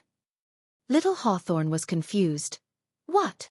Su Fengyan smiled and explained, "Female Taoists." Little Hawthorn nodded and made a face at K. He smiled and said, "There are many. They are all prettier than K. But they are not as pretty as the sisters you brought." Su Fengyan knocked the young man's head and smiled as he lectured him. "Let me teach you a principle that I spent countless silver taels to buy. When you see a beautiful girl, you have to praise her with all your might. If she is not so beautiful, you have to praise her as extremely beautiful. If she is really ugly, you have to at least say that she is delicate and graceful." Little Hawthorn looked embarrassed and said honestly, "I can't learn this. Look at how black K. is. I always say that she is as white as a piece of charcoal." Su Fengyan laughed and said, "Aren't you asking for a beating?" Yu Youwei's lips curled up as she touched the little braids of the girl in her arms. K. also snickered. She did not care who Su Fengyan was.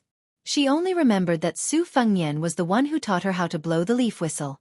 He said that he would come to see her and would even take her to the Qingyang Temple to see the fairies. Chapter 122. Su Fengyan and his entourage got down from their horses to rest, but they did not even see a single pheasant. Instead, there were 6 or 7 female Kuan Dao Taoist crowns surrounding a young man with an imposing appearance. He was wearing a Taoist robe, holding a Shen Shao-style peachwood sword with a fragrant wooden body.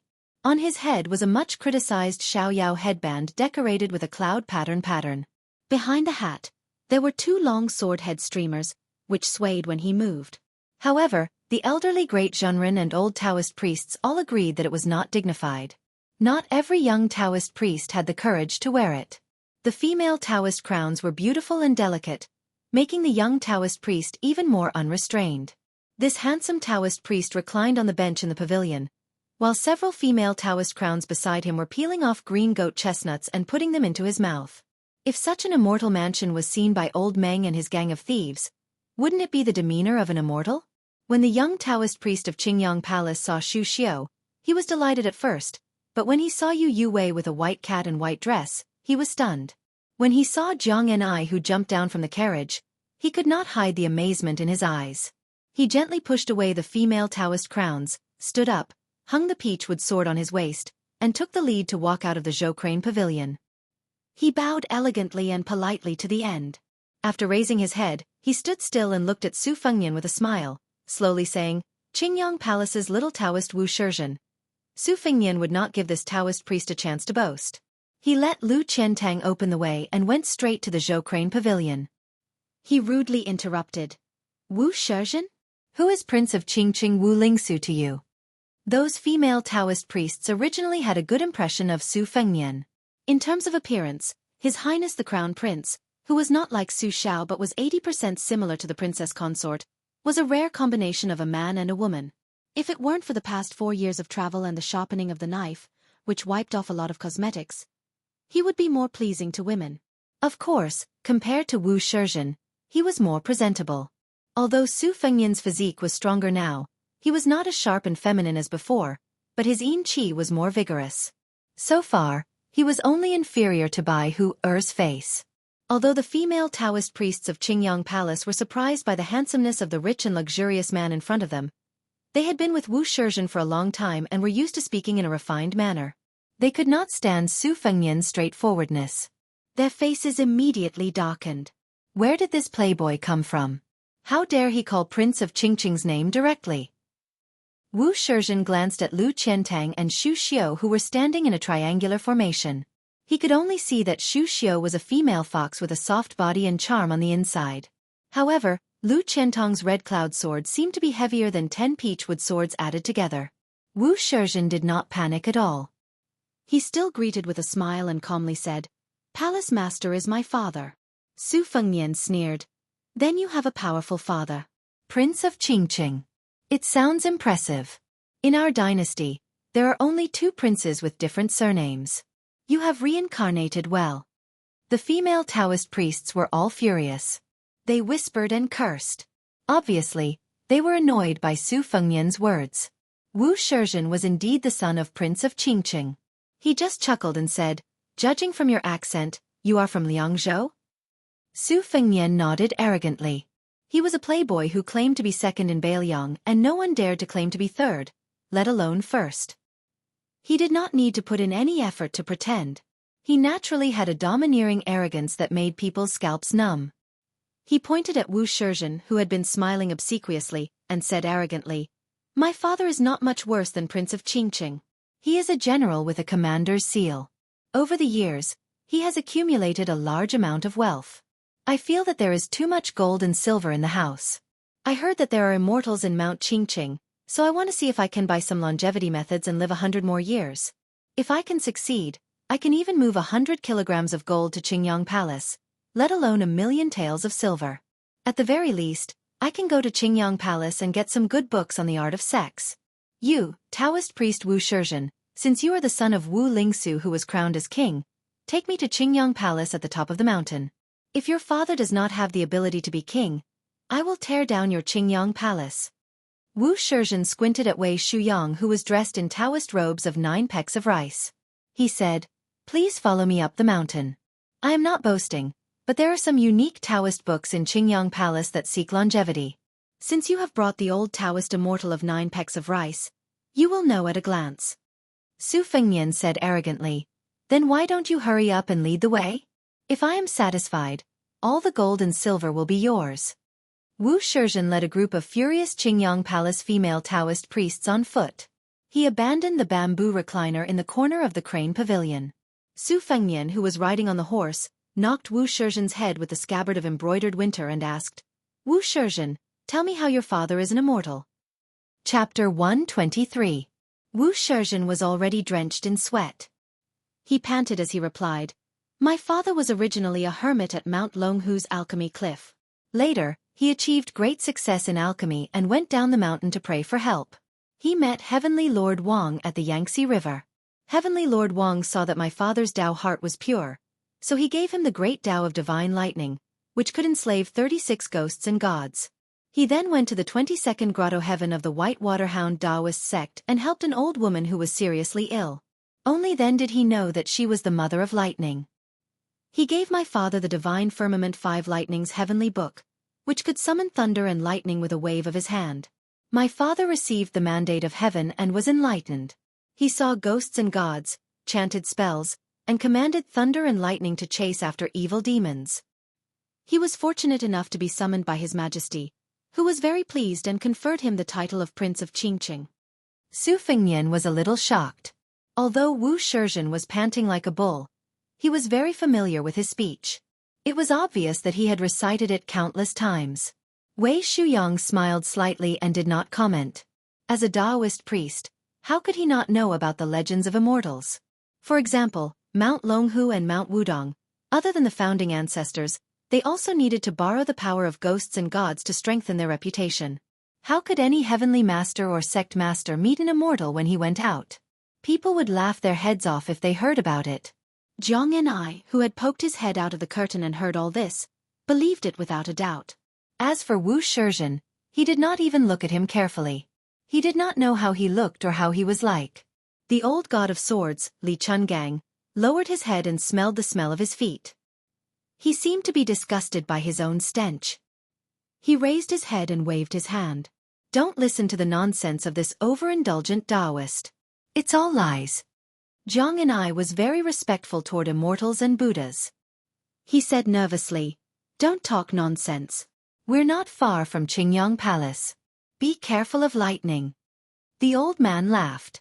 "So what if it does? This old man will shatter it with one sword."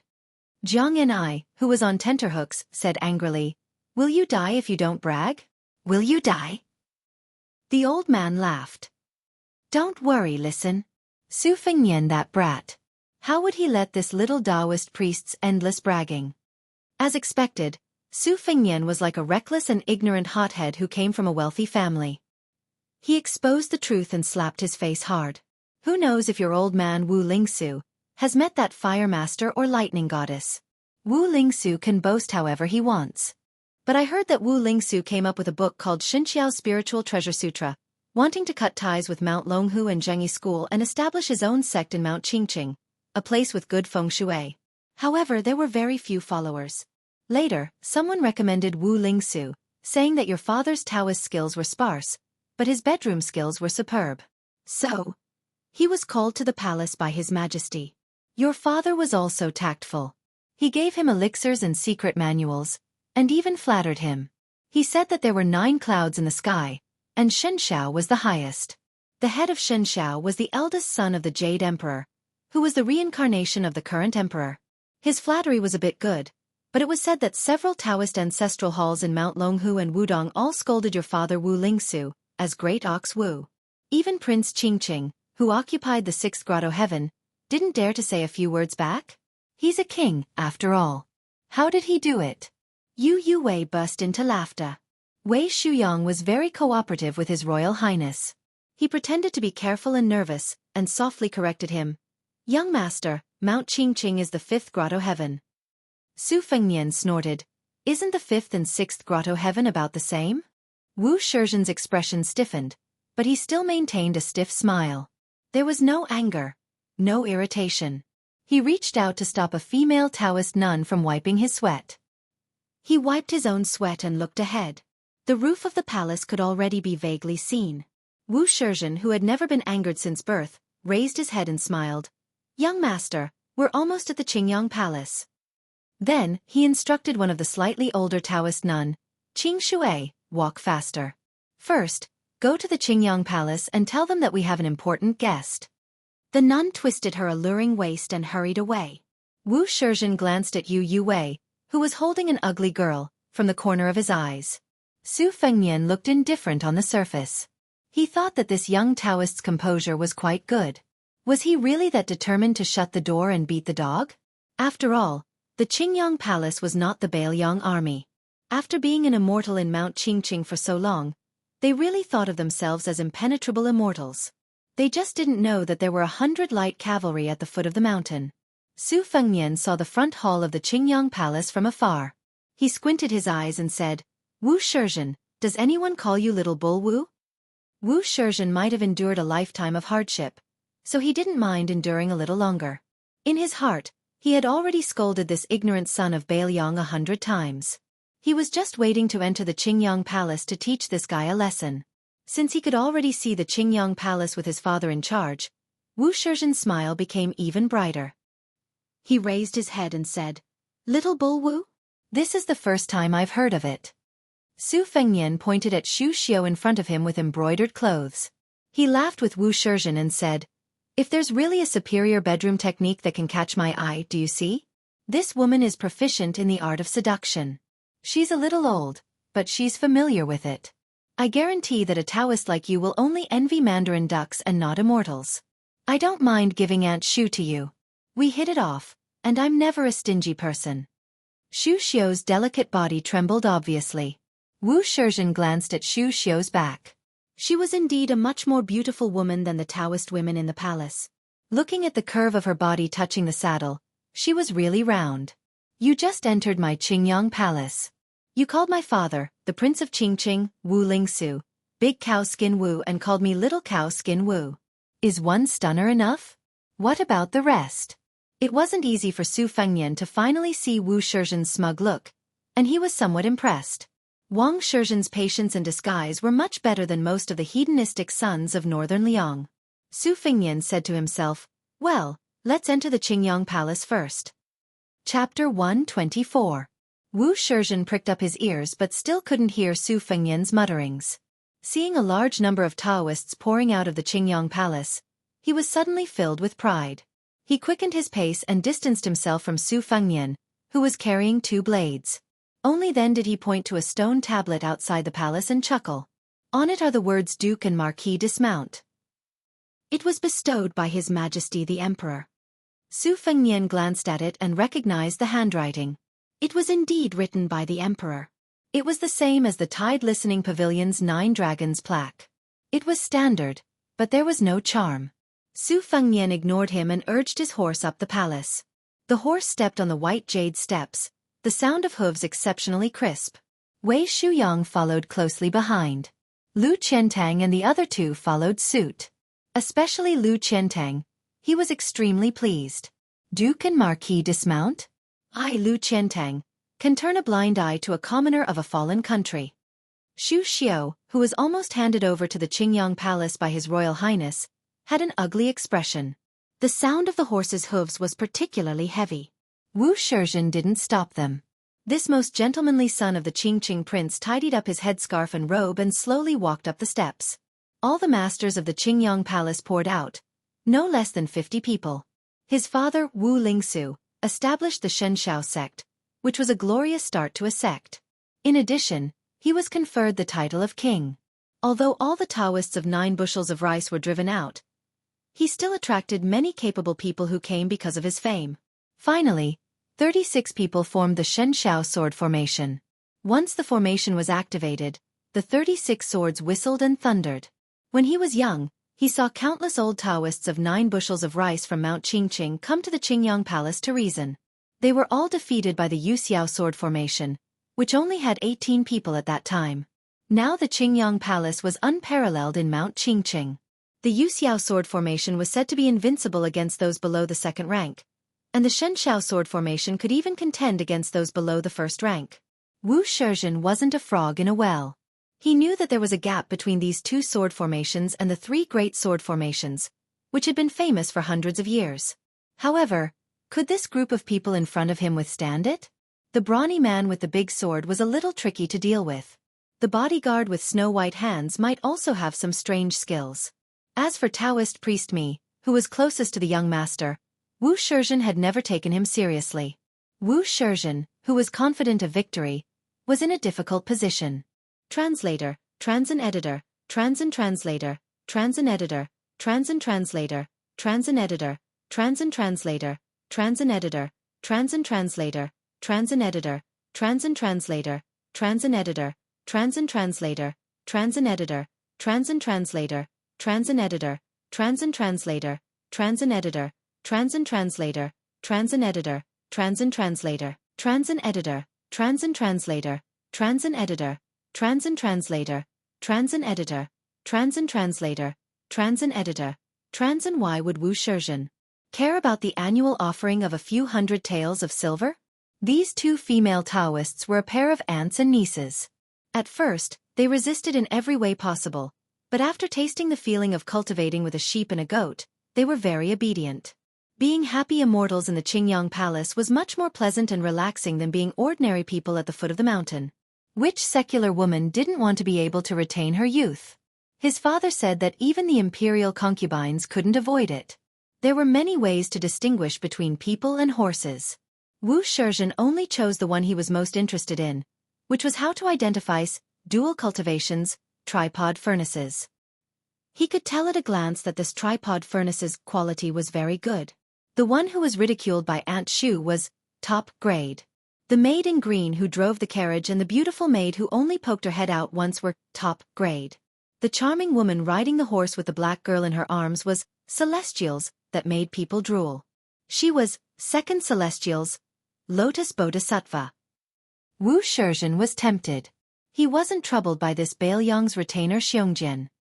He didn't care which Bailiang general's descendant he was. He had the ability to bring thousands of cavalry to Qingqing, but Yongzhou, which General Gu Zhentang had built into an iron bucket, wouldn't allow Bailiang's soldiers to cross half of the province. We're both military men with outstanding achievements. How could you, Su Xiao, obtain the Pillar State's title and be conferred the title of King of Bailiang? How could I, Gu Zhentang, be only one of the 8 Pillar State? I'm an official in the imperial court, but the military power in my hands is as light as a feather.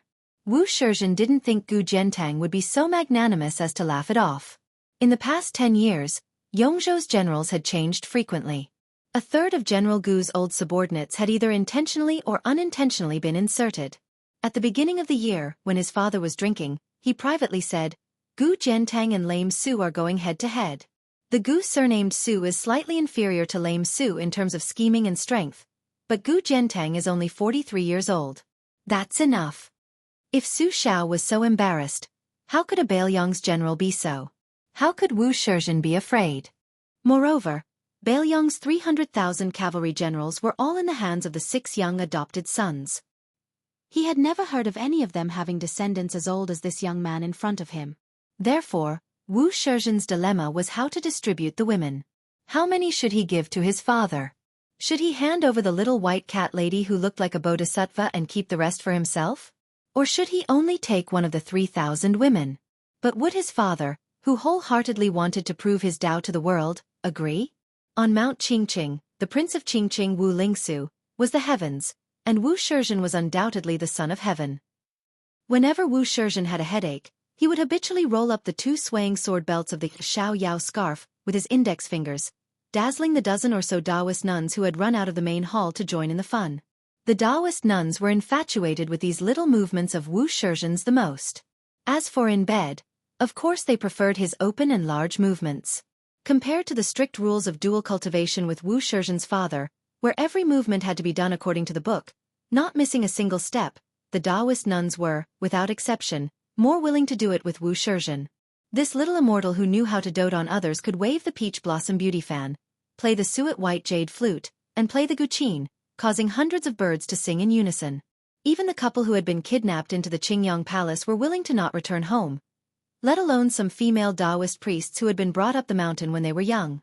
Wu Shizhen looked up at Su Fengnian, who was sitting high on the big jujube horse, and said with a smile, "This horse is mine." Chapter 125. Su Fengnian glanced at the 18 people forming a sword formation and turned to ask Wei Shuyang, "Grandpa Wei, what's the name of this formation?" Wei Shuyang stroked his beard calmly and said, "If I'm not wrong, Wu Lingsu secretly learned a secret formation from Mount Longhu's Supreme Elder Pavilion. It's called the Jade Heaven Sword Formation, and it can be said that the student has surpassed the master. Wu Lingsu's talent is outstanding, and even the old celestial master of Mount Longhu admits it. Unfortunately, his heart is not in the right place, and he can't bear hardships." The old celestial master deliberately reprimanded Wu Lingsu and left him on the alchemy rock with the intention of letting the Qingqing prince train his heart. He didn't expect Wu Lingsu to leave Mount Longhu in a fit of anger. His life seems to be glorious, but his cleverness backfired on him. Otherwise, he might have become an external celestial master of Mount Longhu. Su Fengnian smiled and asked, "Let's not talk about the Qingqing prince." These 18 people formed a sword formation, and the 40 sword-wielding Taoist priests just stood by and watched? Wei Shuyang shook his head solemnly and said, "That's the Qingyang Palace's sword formation. Wu Lingsu calls himself the Divine Firmament Heavenly Lord, so he has some confidence. I don't know how he came up with a set of 36 Heavenly Firmament sword formation, and its power is not to be underestimated. At least, I don't dare to take it lightly. I'll most likely lose or even die. It's one of the most famous formations now. The busybodies close to the Qingyang Palace have been promoting it, saying that it's as powerful as the 3 great sword formations. 3 years ago, Wu Lingsu entered the palace again and brought the 36 sword-wielding Taoist priests with him. It's said that outside the Hall of Illustrious Talents, the sword light shone brightly. It was a sunny day, but it suddenly turned into thunder, competing with the sun and moon. Some even said that Celestial Master Zhao, who was watching from the side, lost his color. Su Fengnian sneered, "I believe that the Divine Firmament sword formation is not weak, but I don't believe that the second Celestial Master of Mount Longhu cried out in fear. Old Huang told me about the 3 great sword formations, but he said he had never been to the Wu family's sword tomb. Mount Longhu's sword formation is undoubtedly the best in the world. The second Celestial Master is a glutton who has eaten all kinds of delicacies. He would at most say that it's not bad. This is Wu Lingsu, who is the best at creating momentum, trying to blow her own trumpet." The Qingyang palaces of Wudao's sword formation was 100 sword-wielding 100 sword-wielding sword formation. The Taiji sword formation of Wudong Mountain had 81 peach-wood swordsmen. It was said that they could multiply and multiply endlessly. Their sword momentum was like rolling clouds. As long as the central swordsman did not die, none of them would die. They had never tasted defeat. The Wu family's sword tomb boasted that only 9 withered swords could defeat 10,000 cavalry. This was just a ridiculous legend. 200 years ago, 9 of the Wu family's swordsmen left the tomb to save one person. The 9 of them went to Beimang with 9 horses and 9 swords. The 9 of them risked their lives to defeat 10,000 of Beimang's most elite ghost-back heavy armor. It was unknown whether this was true or not, but more than half of the 9 were injured. In the end, only 3 of them returned to the Wu family. The sword tomb's vitality was greatly damaged. The carriage stopped at the bottom of the stairs. Jiang and I and the old god of swords got off the carriage. Jiang and I, who feared ghosts and gods, was very careful. He was afraid that lightning would strike down from the sky. That Su Fengnian had committed a heinous crime. It was hard to guarantee that he would not attract the wrath of the deities on Mount Qingqing. The book said that the more famous the mountain or river, the more one should not speak loudly for fear of startling the deities. Wasn't this the reason? If he was implicated by Su Fengnian, Jiang and I felt that his death would be too unjust. He had committed countless sins, but he was a good person who would leave food for the hungry rats in that leaky hut in Bailiang. He was bitten by mosquitoes in the summer and couldn't sleep, but he didn't dare to kill them. He could only endure the heat and tightly wrap himself in the sheets. The one-armed old god of swords saw that Jiang and I would look up from time to time. His expression would change when he saw the clouds floating over his head. He couldn't help but tease. "Little Jiang, what are you afraid of?" This old man said that even if lightning strikes down, he can break it with one sword. It won't hurt you at all. Therefore, you can beg for the sky to change and the clouds to roll. It would be best if you could strike that evil man Su Fengnian to death. Jiang and I stood on the stone steps and chose a spot furthest away from Su Fengnian. He didn't dare to go forward. He said gloomily, "But you don't even have a sword." The leader of the older generation smiled conceitedly and said, "That day on the muddy path, this old man took a small umbrella and casually used one sword, immortal kneeling." To this old man, is there anything in the world that can't be used as a sword? It's just that as long as he hasn't really held a sword, this old man doesn't have the thought of taking back half of the wooden horse ox. Naturally, he also doesn't have the peak sword will of the past. This is the agreement this old man made with Butcher before he walked out of the Tide Listening Pavilion. It can't be easily broken. Little Jiang, do you know the origin of that one sword, immortal kneeling? Jiang and I was constantly on guard against the sky. He took the time to look at the square where swords were drawn and bows were drawn. As expected, he said, "I don't want to know." The old god of swords rolled his eyes. Su Fengnian and Wei Shuyang were talking very loudly just now. Wu Shizhen heard them clearly. He crossed the square and retreated to the door of the main hall. He smiled and shouted, "You'll know if the two sword formations of the Qingyang Palace live up to their name." Su Fengnian laughed and said, "Not at all. I didn't bring enough people with me this time. The Qingyang Palace is the residence of immortals. Let's not fight and hurt the harmony. I'm here for immortality. I'll say it again. If you teach me the art of immortality, I'll give the Qingyang Palace thousands of pounds of gold. If you don't, you can teach me the art of sexual intercourse. You don't have to worry about Aunt Shu. I have countless of such goods in my residence. As long as the Qingyang Palace is lucky enough to form a relationship with me, I'll send them to you every year." Wu Shizhen, whose patience had reached its limit, finally shed all pretense of cordiality. He said gloomily, "Did you see the words Duke and Marquis dismount? I've reminded you that riding on a horse is a crime punishable by death." Su Fengnian said in a puzzled tone, "Oh." Wu Shizhen pointed at Xu Xiao, Yu Wei, Bluebird, and Zhang Enai, who was furthest away. "If you're willing to hand over these 4 people, I'll not only exempt you from the death penalty for riding on a horse, I'll also give you a few secret manuals of dual cultivation. I'll even let my father teach you the art of immortality. How about it?" Su Fengnian said with a smile, "Lu Qiantang, go break the formation." Chapter 126. Lu Qiantang dismounted and pulled out his red cloud sword, walking towards the Jade Heaven sword formation formed by the 18 people. The heavy sword was mostly a domineering sword, like the Wu family's sword tomb, which could sweep away thousands of soldiers. Regardless of whether the Wu family's 9 swords really slaughtered the Beimang's 10,000 ghost-back cavalry 200 years ago, this legend would make every heavy swordsman's blood boil. Lu Qiantang had watched the Guangling River's tide for 10 years to comprehend the way of the sword. Every August, on the 18th day of the 8th lunar month, he would go against the flow of the river and slash his sword at the head of the tide until he was exhausted and fell into the river. He almost drowned several times. Fortunately, someone was watching him from the riverside and brought him back to the hut. Every time he practiced his huge sword in front of the tide, Lu Qiantang's swordsmanship and physique improved by a level.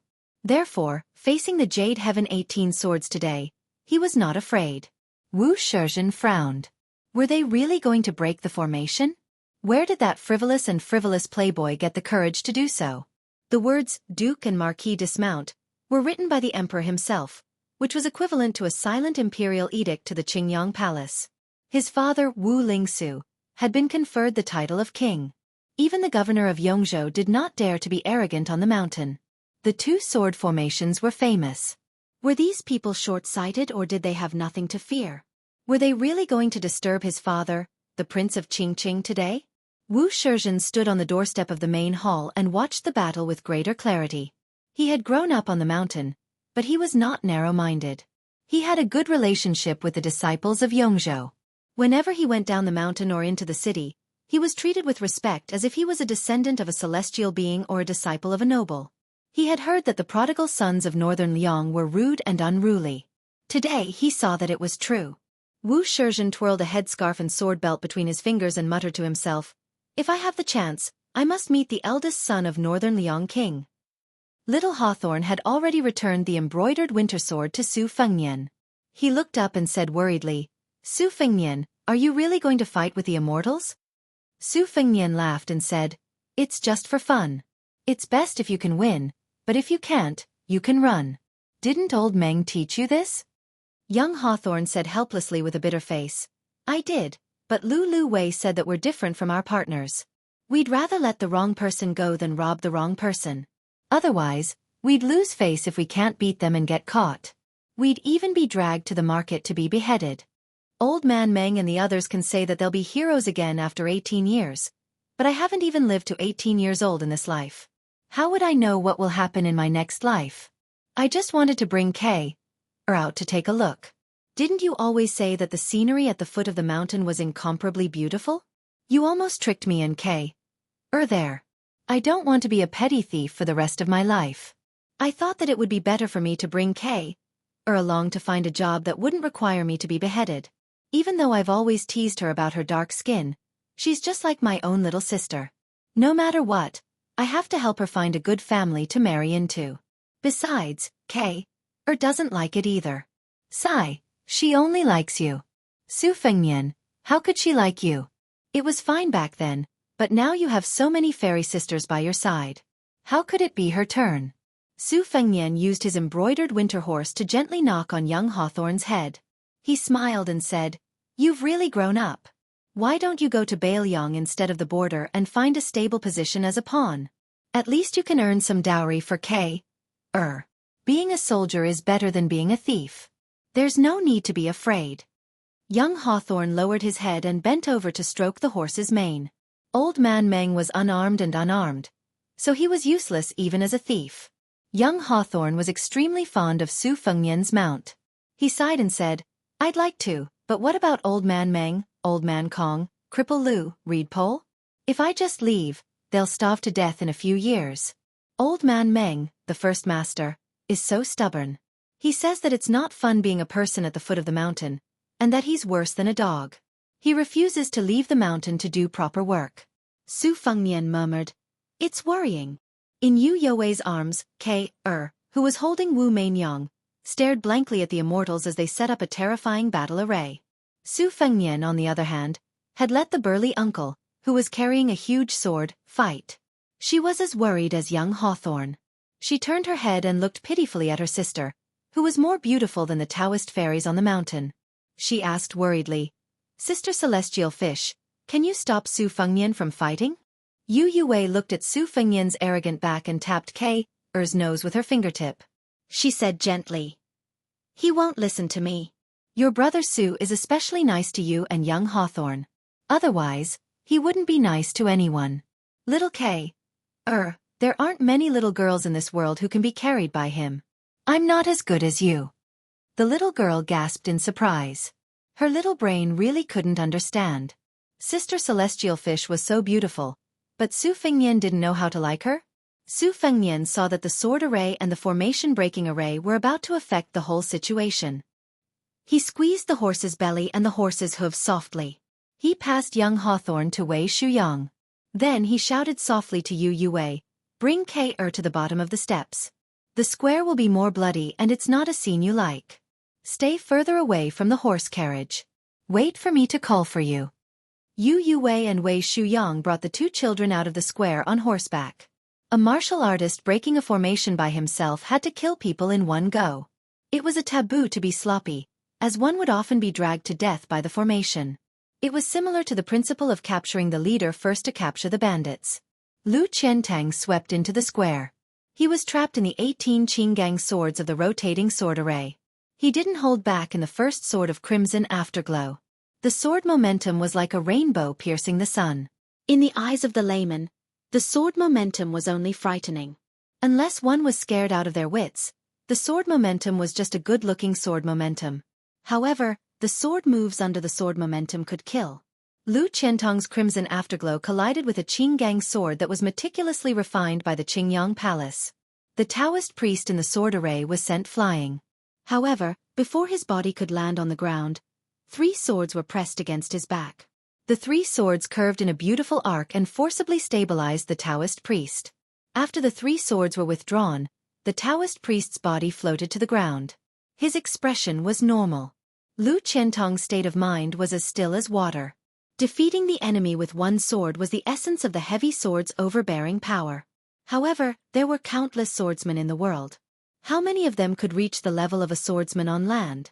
Since they had not reached this level of swordsmanship, they should have a tenacious heart of the sword that was not afraid of danger. Lu Qiantang's body followed the sword like a long dragon and directly swept towards a Taoist priest's head. The Taoist priest didn't need to use his sword. He just had to retreat again and again. There were several Taoist priests nearby who came to his rescue. The most wonderful part of the sword array was that every swordsman in the array was integrated into one. The sword in the array was like the cries of phoenixes and cranes. In an instant, 3 swords burst forth. One sword blocked the crimson afterglow, one sword attacked Lu Qiantang's arm that was holding the sword, and the third sword stabbed towards Lu Qiantang's back. Several Taoist priests leaped into the air like red-crowned cranes circling in the air. They pounced towards Lu Qiantang in the middle of the array. It was a beautiful scene. Chapter 127. Su Fengnian squinted his eyes as he admired the 18 Taoists' nimble movements. The 18 sword lights were dazzling. He enviously said, "This sword formation is not bad. If there's a chance in the future, I'll make one too. I'll call all the sword experts in the palace together. I wonder if Li Chungang is willing to teach them, or if he can learn from Wu Lingsu's 3 sword formations."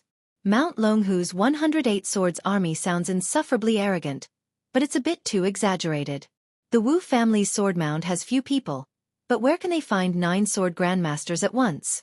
Only Mount Wudong's Taiji sword formation has 81 people. No matter how you look at it, they're the closest. Ask that bull rider if he can reduce it to 20 or 30 people.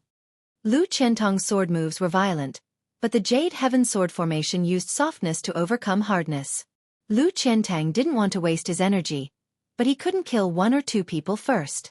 Even if he wanted to seriously injure one, it would be difficult.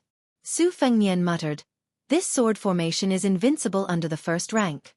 That bull Wu didn't seem to be boasting. Lu Qiantang couldn't defeat the sword formation, but it didn't matter. Su Fengnian wasn't an idiot who cared too much about face. He immediately shouted, "Shu Xiao, Yang Qingfeng, go help out." Seeing that LV Qiantang could not break the formation by himself, Wu Shizhen breathed a sigh of relief. This was reasonable. Otherwise, if the Jade Cloud sword formation was easily broken by one person, it would be too much of a disgrace to the Qingyang Palace's reputation. If one person couldn't break it, 2 more? Wu Shizhen wasn't afraid at all. The 18 swords of the Jade Heaven sword formation couldn't reach the 10,000 swords realm. That was the heaven-defying ability of Mount Longhu and Mount Wudong's sword formations. If there were bad, there would be good. With 2 more people, the sword formation could be divided into 3, reflecting each other's brilliance. 6 swords against 1 person, just right to maximize the Jade Heaven sword formation's power. The Qingyang Palace couldn't do things like burning talismans and chanting spells to summon clouds and rain, but using sword formations to trap and kill enemies was their specialty. Wu Shizhen pinched the sword belt by his ear with one hand and wrapped his other hand around the slender waist of a young female Taoist priest. He gently rubbed and pinched her waist while his eyes stared at Aunt Shu in the middle of the formation. She had such a shockingly plump chest, but such a thin and slender waist. She was really alluring. The waist of the female Taoist priest beside him was already very comfortable. If he were to touch the waist of Aunt Shu, wouldn't it be even more ecstatic? Especially when Wu Shizhen saw that after Shu Xiao entered the formation, she used her abundant junqi to bend a Qingang sword that was aimed at her chest. If she didn't withdraw the sword, it would have been broken. Wu Shizhen clicked his tongue in wonder. He couldn't help but swallow his saliva and teased, "Oh my, this charming woman's internal energy is so brilliant. It's worthy of her twin peaks. It's equally magnificent. This is good. When we get on the bed, she can be on par with me. As the old saying goes, a moment of spring is worth 1,000 gold. There are 100 moments in a day. Wouldn't I be able to earn 100,000 gold in a day and night? So what does that arrogant boy say about 1,000 taels of gold? It's nothing." Wu Shizhen's patience had been carefully cultivated by the Prince of Qingqing, who only had 1 son. Su Fengnian didn't have such good patience at this time. He said in a deep voice, "Shu Xiao, if you don't break the formation now, believe it or not, I will let others break the formation and send you out to be played with by others." After hearing this, Shu Xiao's delicate body trembled, and her chest shook as well. Even the sword formation Taoist priest was slightly dazed by this flirtatious scene. Without waiting for Shu Xiao to exert all her strength, Lu Qiantang, who was the first to enter the formation and the first to familiarize himself with the sword formation, began to explode with sword intent. He suddenly increased the strength of his sword, causing the 2 swords to fly out of the sword formation's fixed path. Seizing this moment, Lu Qiantang did not take the opportunity to injure the enemy. Instead, he broke through the 8 people's small sword formation and broke into Shu Xiao's side, tearing open an opening. Almost at the same time, Shu Xiao and Yang Qingfeng, who had developed some tacit understanding from the battle with the red-armored man, understood tacitly and released their killing intent. Lu Qiantang did not pay attention to the 12 swords that flew behind him, and heavily chopped down on a Taoist priest. This great swordsman slightly disrupted 2 small sword formations, and immediately attracted most of the attention. Yang Qingfeng's attack was swift and fierce, and she broke the last stable sword formation. It seemed like she wanted to save Lu Qiantang, who had abandoned her, but all of this gave Xu Xiu a large opening. She bent her knees and fiercely shot into the air. She held a Qinggang sword with her bare hand, and threw the Taoist priest and his sword to the ground. Using the momentum, she charged towards another Taoist priest in the air. With one hand, she sent the Taoist priest's sword flying, and the other hand pressed against his head. With a muffled bang, she viciously crushed the Taoist priest's head, and fresh blood splattered all over her body. One person fell to the ground, and the other died. The Jade Cloud Sword Formation, which was originally inferior to the Divine Cloud Sword Formation, immediately collapsed. Lu Qiantang's Scarlet Cloud Sword was no longer restricted by the 8-direction sword formation, and with one strike, he cut off the arm of a Taoist priest that was holding the sword. Yang Qingfeng took the opportunity to close in like a ghost. She spread out her hands, one hand on each Taoist priest's chest, and without any sound, the two Taoists in the sword formation went limp like mud. The defeat of an army was like a landslide. Bailiang's 3 retainers, who were carefully selected by the Pillar State to be His Royal Highness lackeys, were not people who only knew how to fight on paper. How could they not know the principle of beating a drowning dog? The 3 of them pierced into the formation, back to back, and formed a small formation. Without any hesitation, they split up and killed. In a short period of time, they took another 4 lives. Su Fengnian's hands pressed down on the embroidered winter and spring thunder double sabers, and laughed loudly. This is a technical job reward. Su Fengnian added, kill them all. Whether or not to kill the Prince of Qingqing, who was personally bestowed by the Emperor, had to be carefully considered. But killing a dozen Taoist priests was nothing. Wu Shizhen was cold by nature, and did not feel sorry for the deaths of the few people in the sword formation. He only felt sorry for the sudden collapse of the Jade Cloud Sword Formation. He gritted his teeth and said softly, set up the Divine Cloud Sword Formation. The so-called Divine Cloud referred to the Divine Cloud, which was the highest place of Taoism. Clouds accumulated to form the sky, and it was supported by righteousness. The immortals used the 9 heavenly thunders as swords, and the rain of swords fell from 1,000,000 miles away. No one in the mortal world could stop it. This was the Divine Cloud Sword Formation that the Qingyang Palace relied on. The palace guarding sword formation that had once created a monstrous scene in the palace. When the Divine Cloud Sword Formation was completed, the 18 people in the sword formation had all died on the spot. The blue stone square outside the hall was covered in blood. The female Taoist nuns all turned pale. There was no longer any trace of the leisurely laziness they had when they came out to watch the show. On the top of Qingyang Peak, the sound of horse hooves suddenly thundered. It came closer from afar, and became increasingly clear and frightening. Countless cavalrymen wielding crossbows and sabers could be seen riding up the stone steps. They came into everyone's view, and lined up in a line on the square, like the tide of the Guangling River. Did they use cavalry to break the sword formation? These were 100 elite light cavalrymen, 100 white horses, and 100 Bailiang sabers. The heavily armored general in the lead held a halberd, and the tip of the halberd pointed directly at the main door of the Qingyang Palace. The light cavalrymen behind the halberd belonged to the battalion, and among the 64 battalions with banners in Bailiang, they were brave and good at fighting and could be ranked in the top 3. The Phoenix Battalion. There were a total of 800 cavalrymen. They were also known as the 800 White Horses of the Su family. Chapter 128. Beside the stone steps were 100 white horses. The men and horses were silent, and Bailiang sabers emitted a cold aura of the battlefield in the twilight. The leading general, Ning Mei, was clad in black heavy armor, holding a black iron halberd that was almost 50 kilograms in weight. The black armor of the black horse and the black halberd formed a sharp contrast with the 100 white horses. It was suffocating. In front of the Qingyang Palace was the 36-men Divine Firmament Sword Formation. The men and the swords were one, and the 36 swords were pointed at everyone, shining brightly. Among them were the corpses of LV Shuyang and the other 2 and the Taoist priests. A drop of warm blood dripped from the tip of LV Qiantang's red cloud sword. Xu Xiu was adjusting her breathing, enduring the pressure of the sword formation and the light cavalry. She stretched out her snow-white fingers and gently wiped away the scarlet blood on her left cheek. Intentionally or unintentionally, he stood in the area with the most corpses. Wu Shizhen was dumbfounded. He had an 80 to 90% chance of victory against the 3 men who had broken through the Jade Firmament sword formation. The Baelyong young master who rode a fine horse and wore a saber, cursed the Prince of Qingqing and insulted the Qingyang Palace was not a capital offense. But ignoring the stone steel of the Duke's dismounting horse and riding into the square was a capital offense.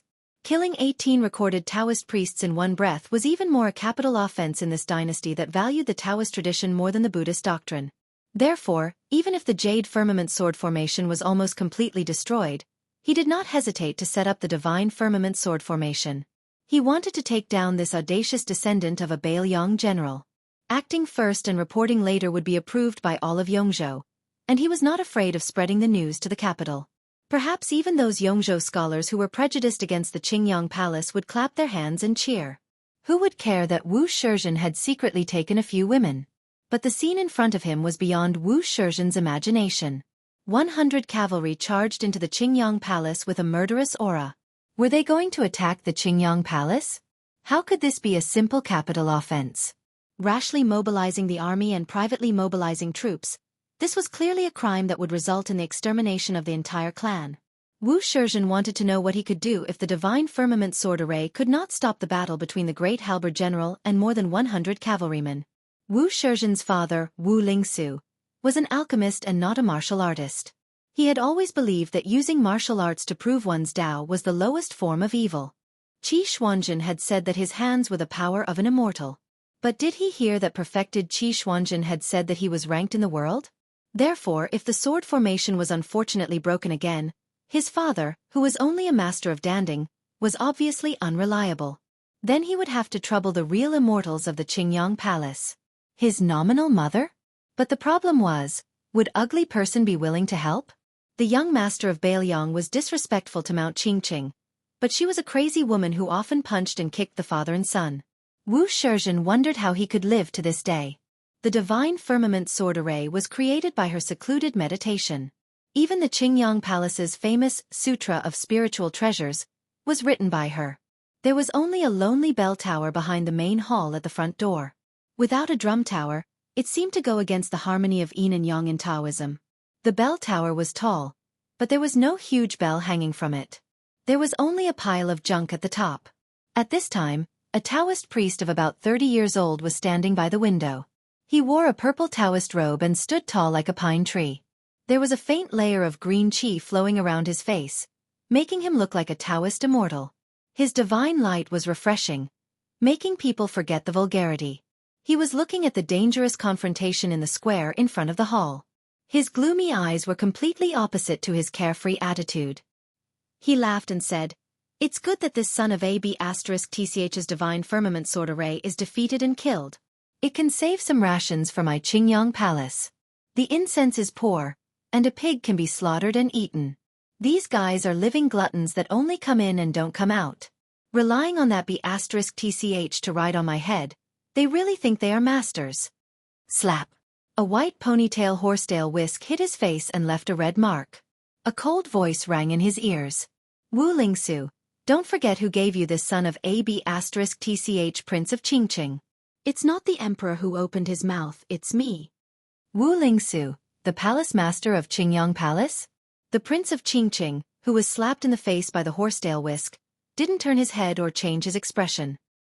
He sneered and said, "Zhao Yute, if I had foreseen that I would meet you when I was young, I wouldn't have refined elixirs. Instead, I would have learned swordsmanship. With my talent and comprehension, you are no match for me." The cold voice coming from Wu Lingsu's side was still as cold as before. "You only have some skills left. Besides that, what else do you have? You are a good-for-nothing who is afraid of death and pain and only knows how to stop at a certain point. Can you bear the pain of practicing swordsmanship? If I believe this, I'd rather believe that you have an affair with Empress Zheng." Wu Lingsu said lightly, "People can be beaten up, but words can't be spoken carelessly." The spirited ponytail horsetail whisk took the opportunity to slap Wu Lingsu in the face again. This time, both cheeks were fair and no one had to laugh at the other. A snow-white spear falcon, also from Liaodong, swooped down toward Su Fengnian. However, it wasn't the 6-year-old phoenix nicknamed Little White. It was a little less spirited, but it was still a treasure among the green and white phoenixes. Su Fengnian used the scabbard of the embroidered winter saber as a frame. The huge spear falcon landed, but the embroidered winter saber didn't tremble at all. Wu Shizhen, who didn't practice swordsmanship but had seen the operation of the sword formation, was stunned. Su Fengnian reached out to touch the spear falcon's head and took out a small bamboo tube tied to its claw. It was the personal handwriting of state scholar Li Yishan. After reading it, Su Fengnian's expression was calm. He lifted the embroidered winter saber and the spear falcon flapped its wings and flew away. Su Fengnian put down the embroidered winter saber, turned his horse around, and slowly rode toward Ningame. He said softly, "Return to the bottom of the steps." Ningame, whose face was covered in black armor, didn't have any doubts. He made a gesture of sheathing his saber. 100 light cavalrymen put their standard Baelyang sabers back into their scabbard and turned to leave the square. The horses' hooves were light but uniform. Although these 100 white horses didn't really use their sabers, their momentum was already a level higher than the sword formations, let alone the result. This was the benefit of the Pillar State's wanton trampling on Jianghu back then. In Jianghu, whether it was a lone wolf or a martial artist who had settled down, they all had an innate respect for the valiant and cold-blooded Baelyang cavalry that fought under their horses. Wu Shizhen's heart dropped, but he still didn't dare to withdraw the Divine Firmament sword formation. Only God knows if it was the Baelyang madman's scheme. Su Fengnian flipped off his horse and walked toward the sword formation in front of the main hall. LV Yangshu and the other two immediately stood in front of him to protect him. They ignored the 36 Qinggang swords in the sword formation and went straight ahead. The sword-wielding Taoists didn't know what to do. They all turned to look at Wu Shizhen, who was their temporary backbone. Wu Shizhen was in a dilemma. When LV Qiantang was only 10 steps away from the sword formation, he gritted his teeth and said fiercely, "Withdraw the formation." On the bell tower, the horsetail whisk woman called Zhao Yute by the Prince of Qingqing sighed. "What a pity." Wu Lingsu frowned and said, "If you don't make a move, the sword formation won't be able to escape defeat." "What's there to pity?"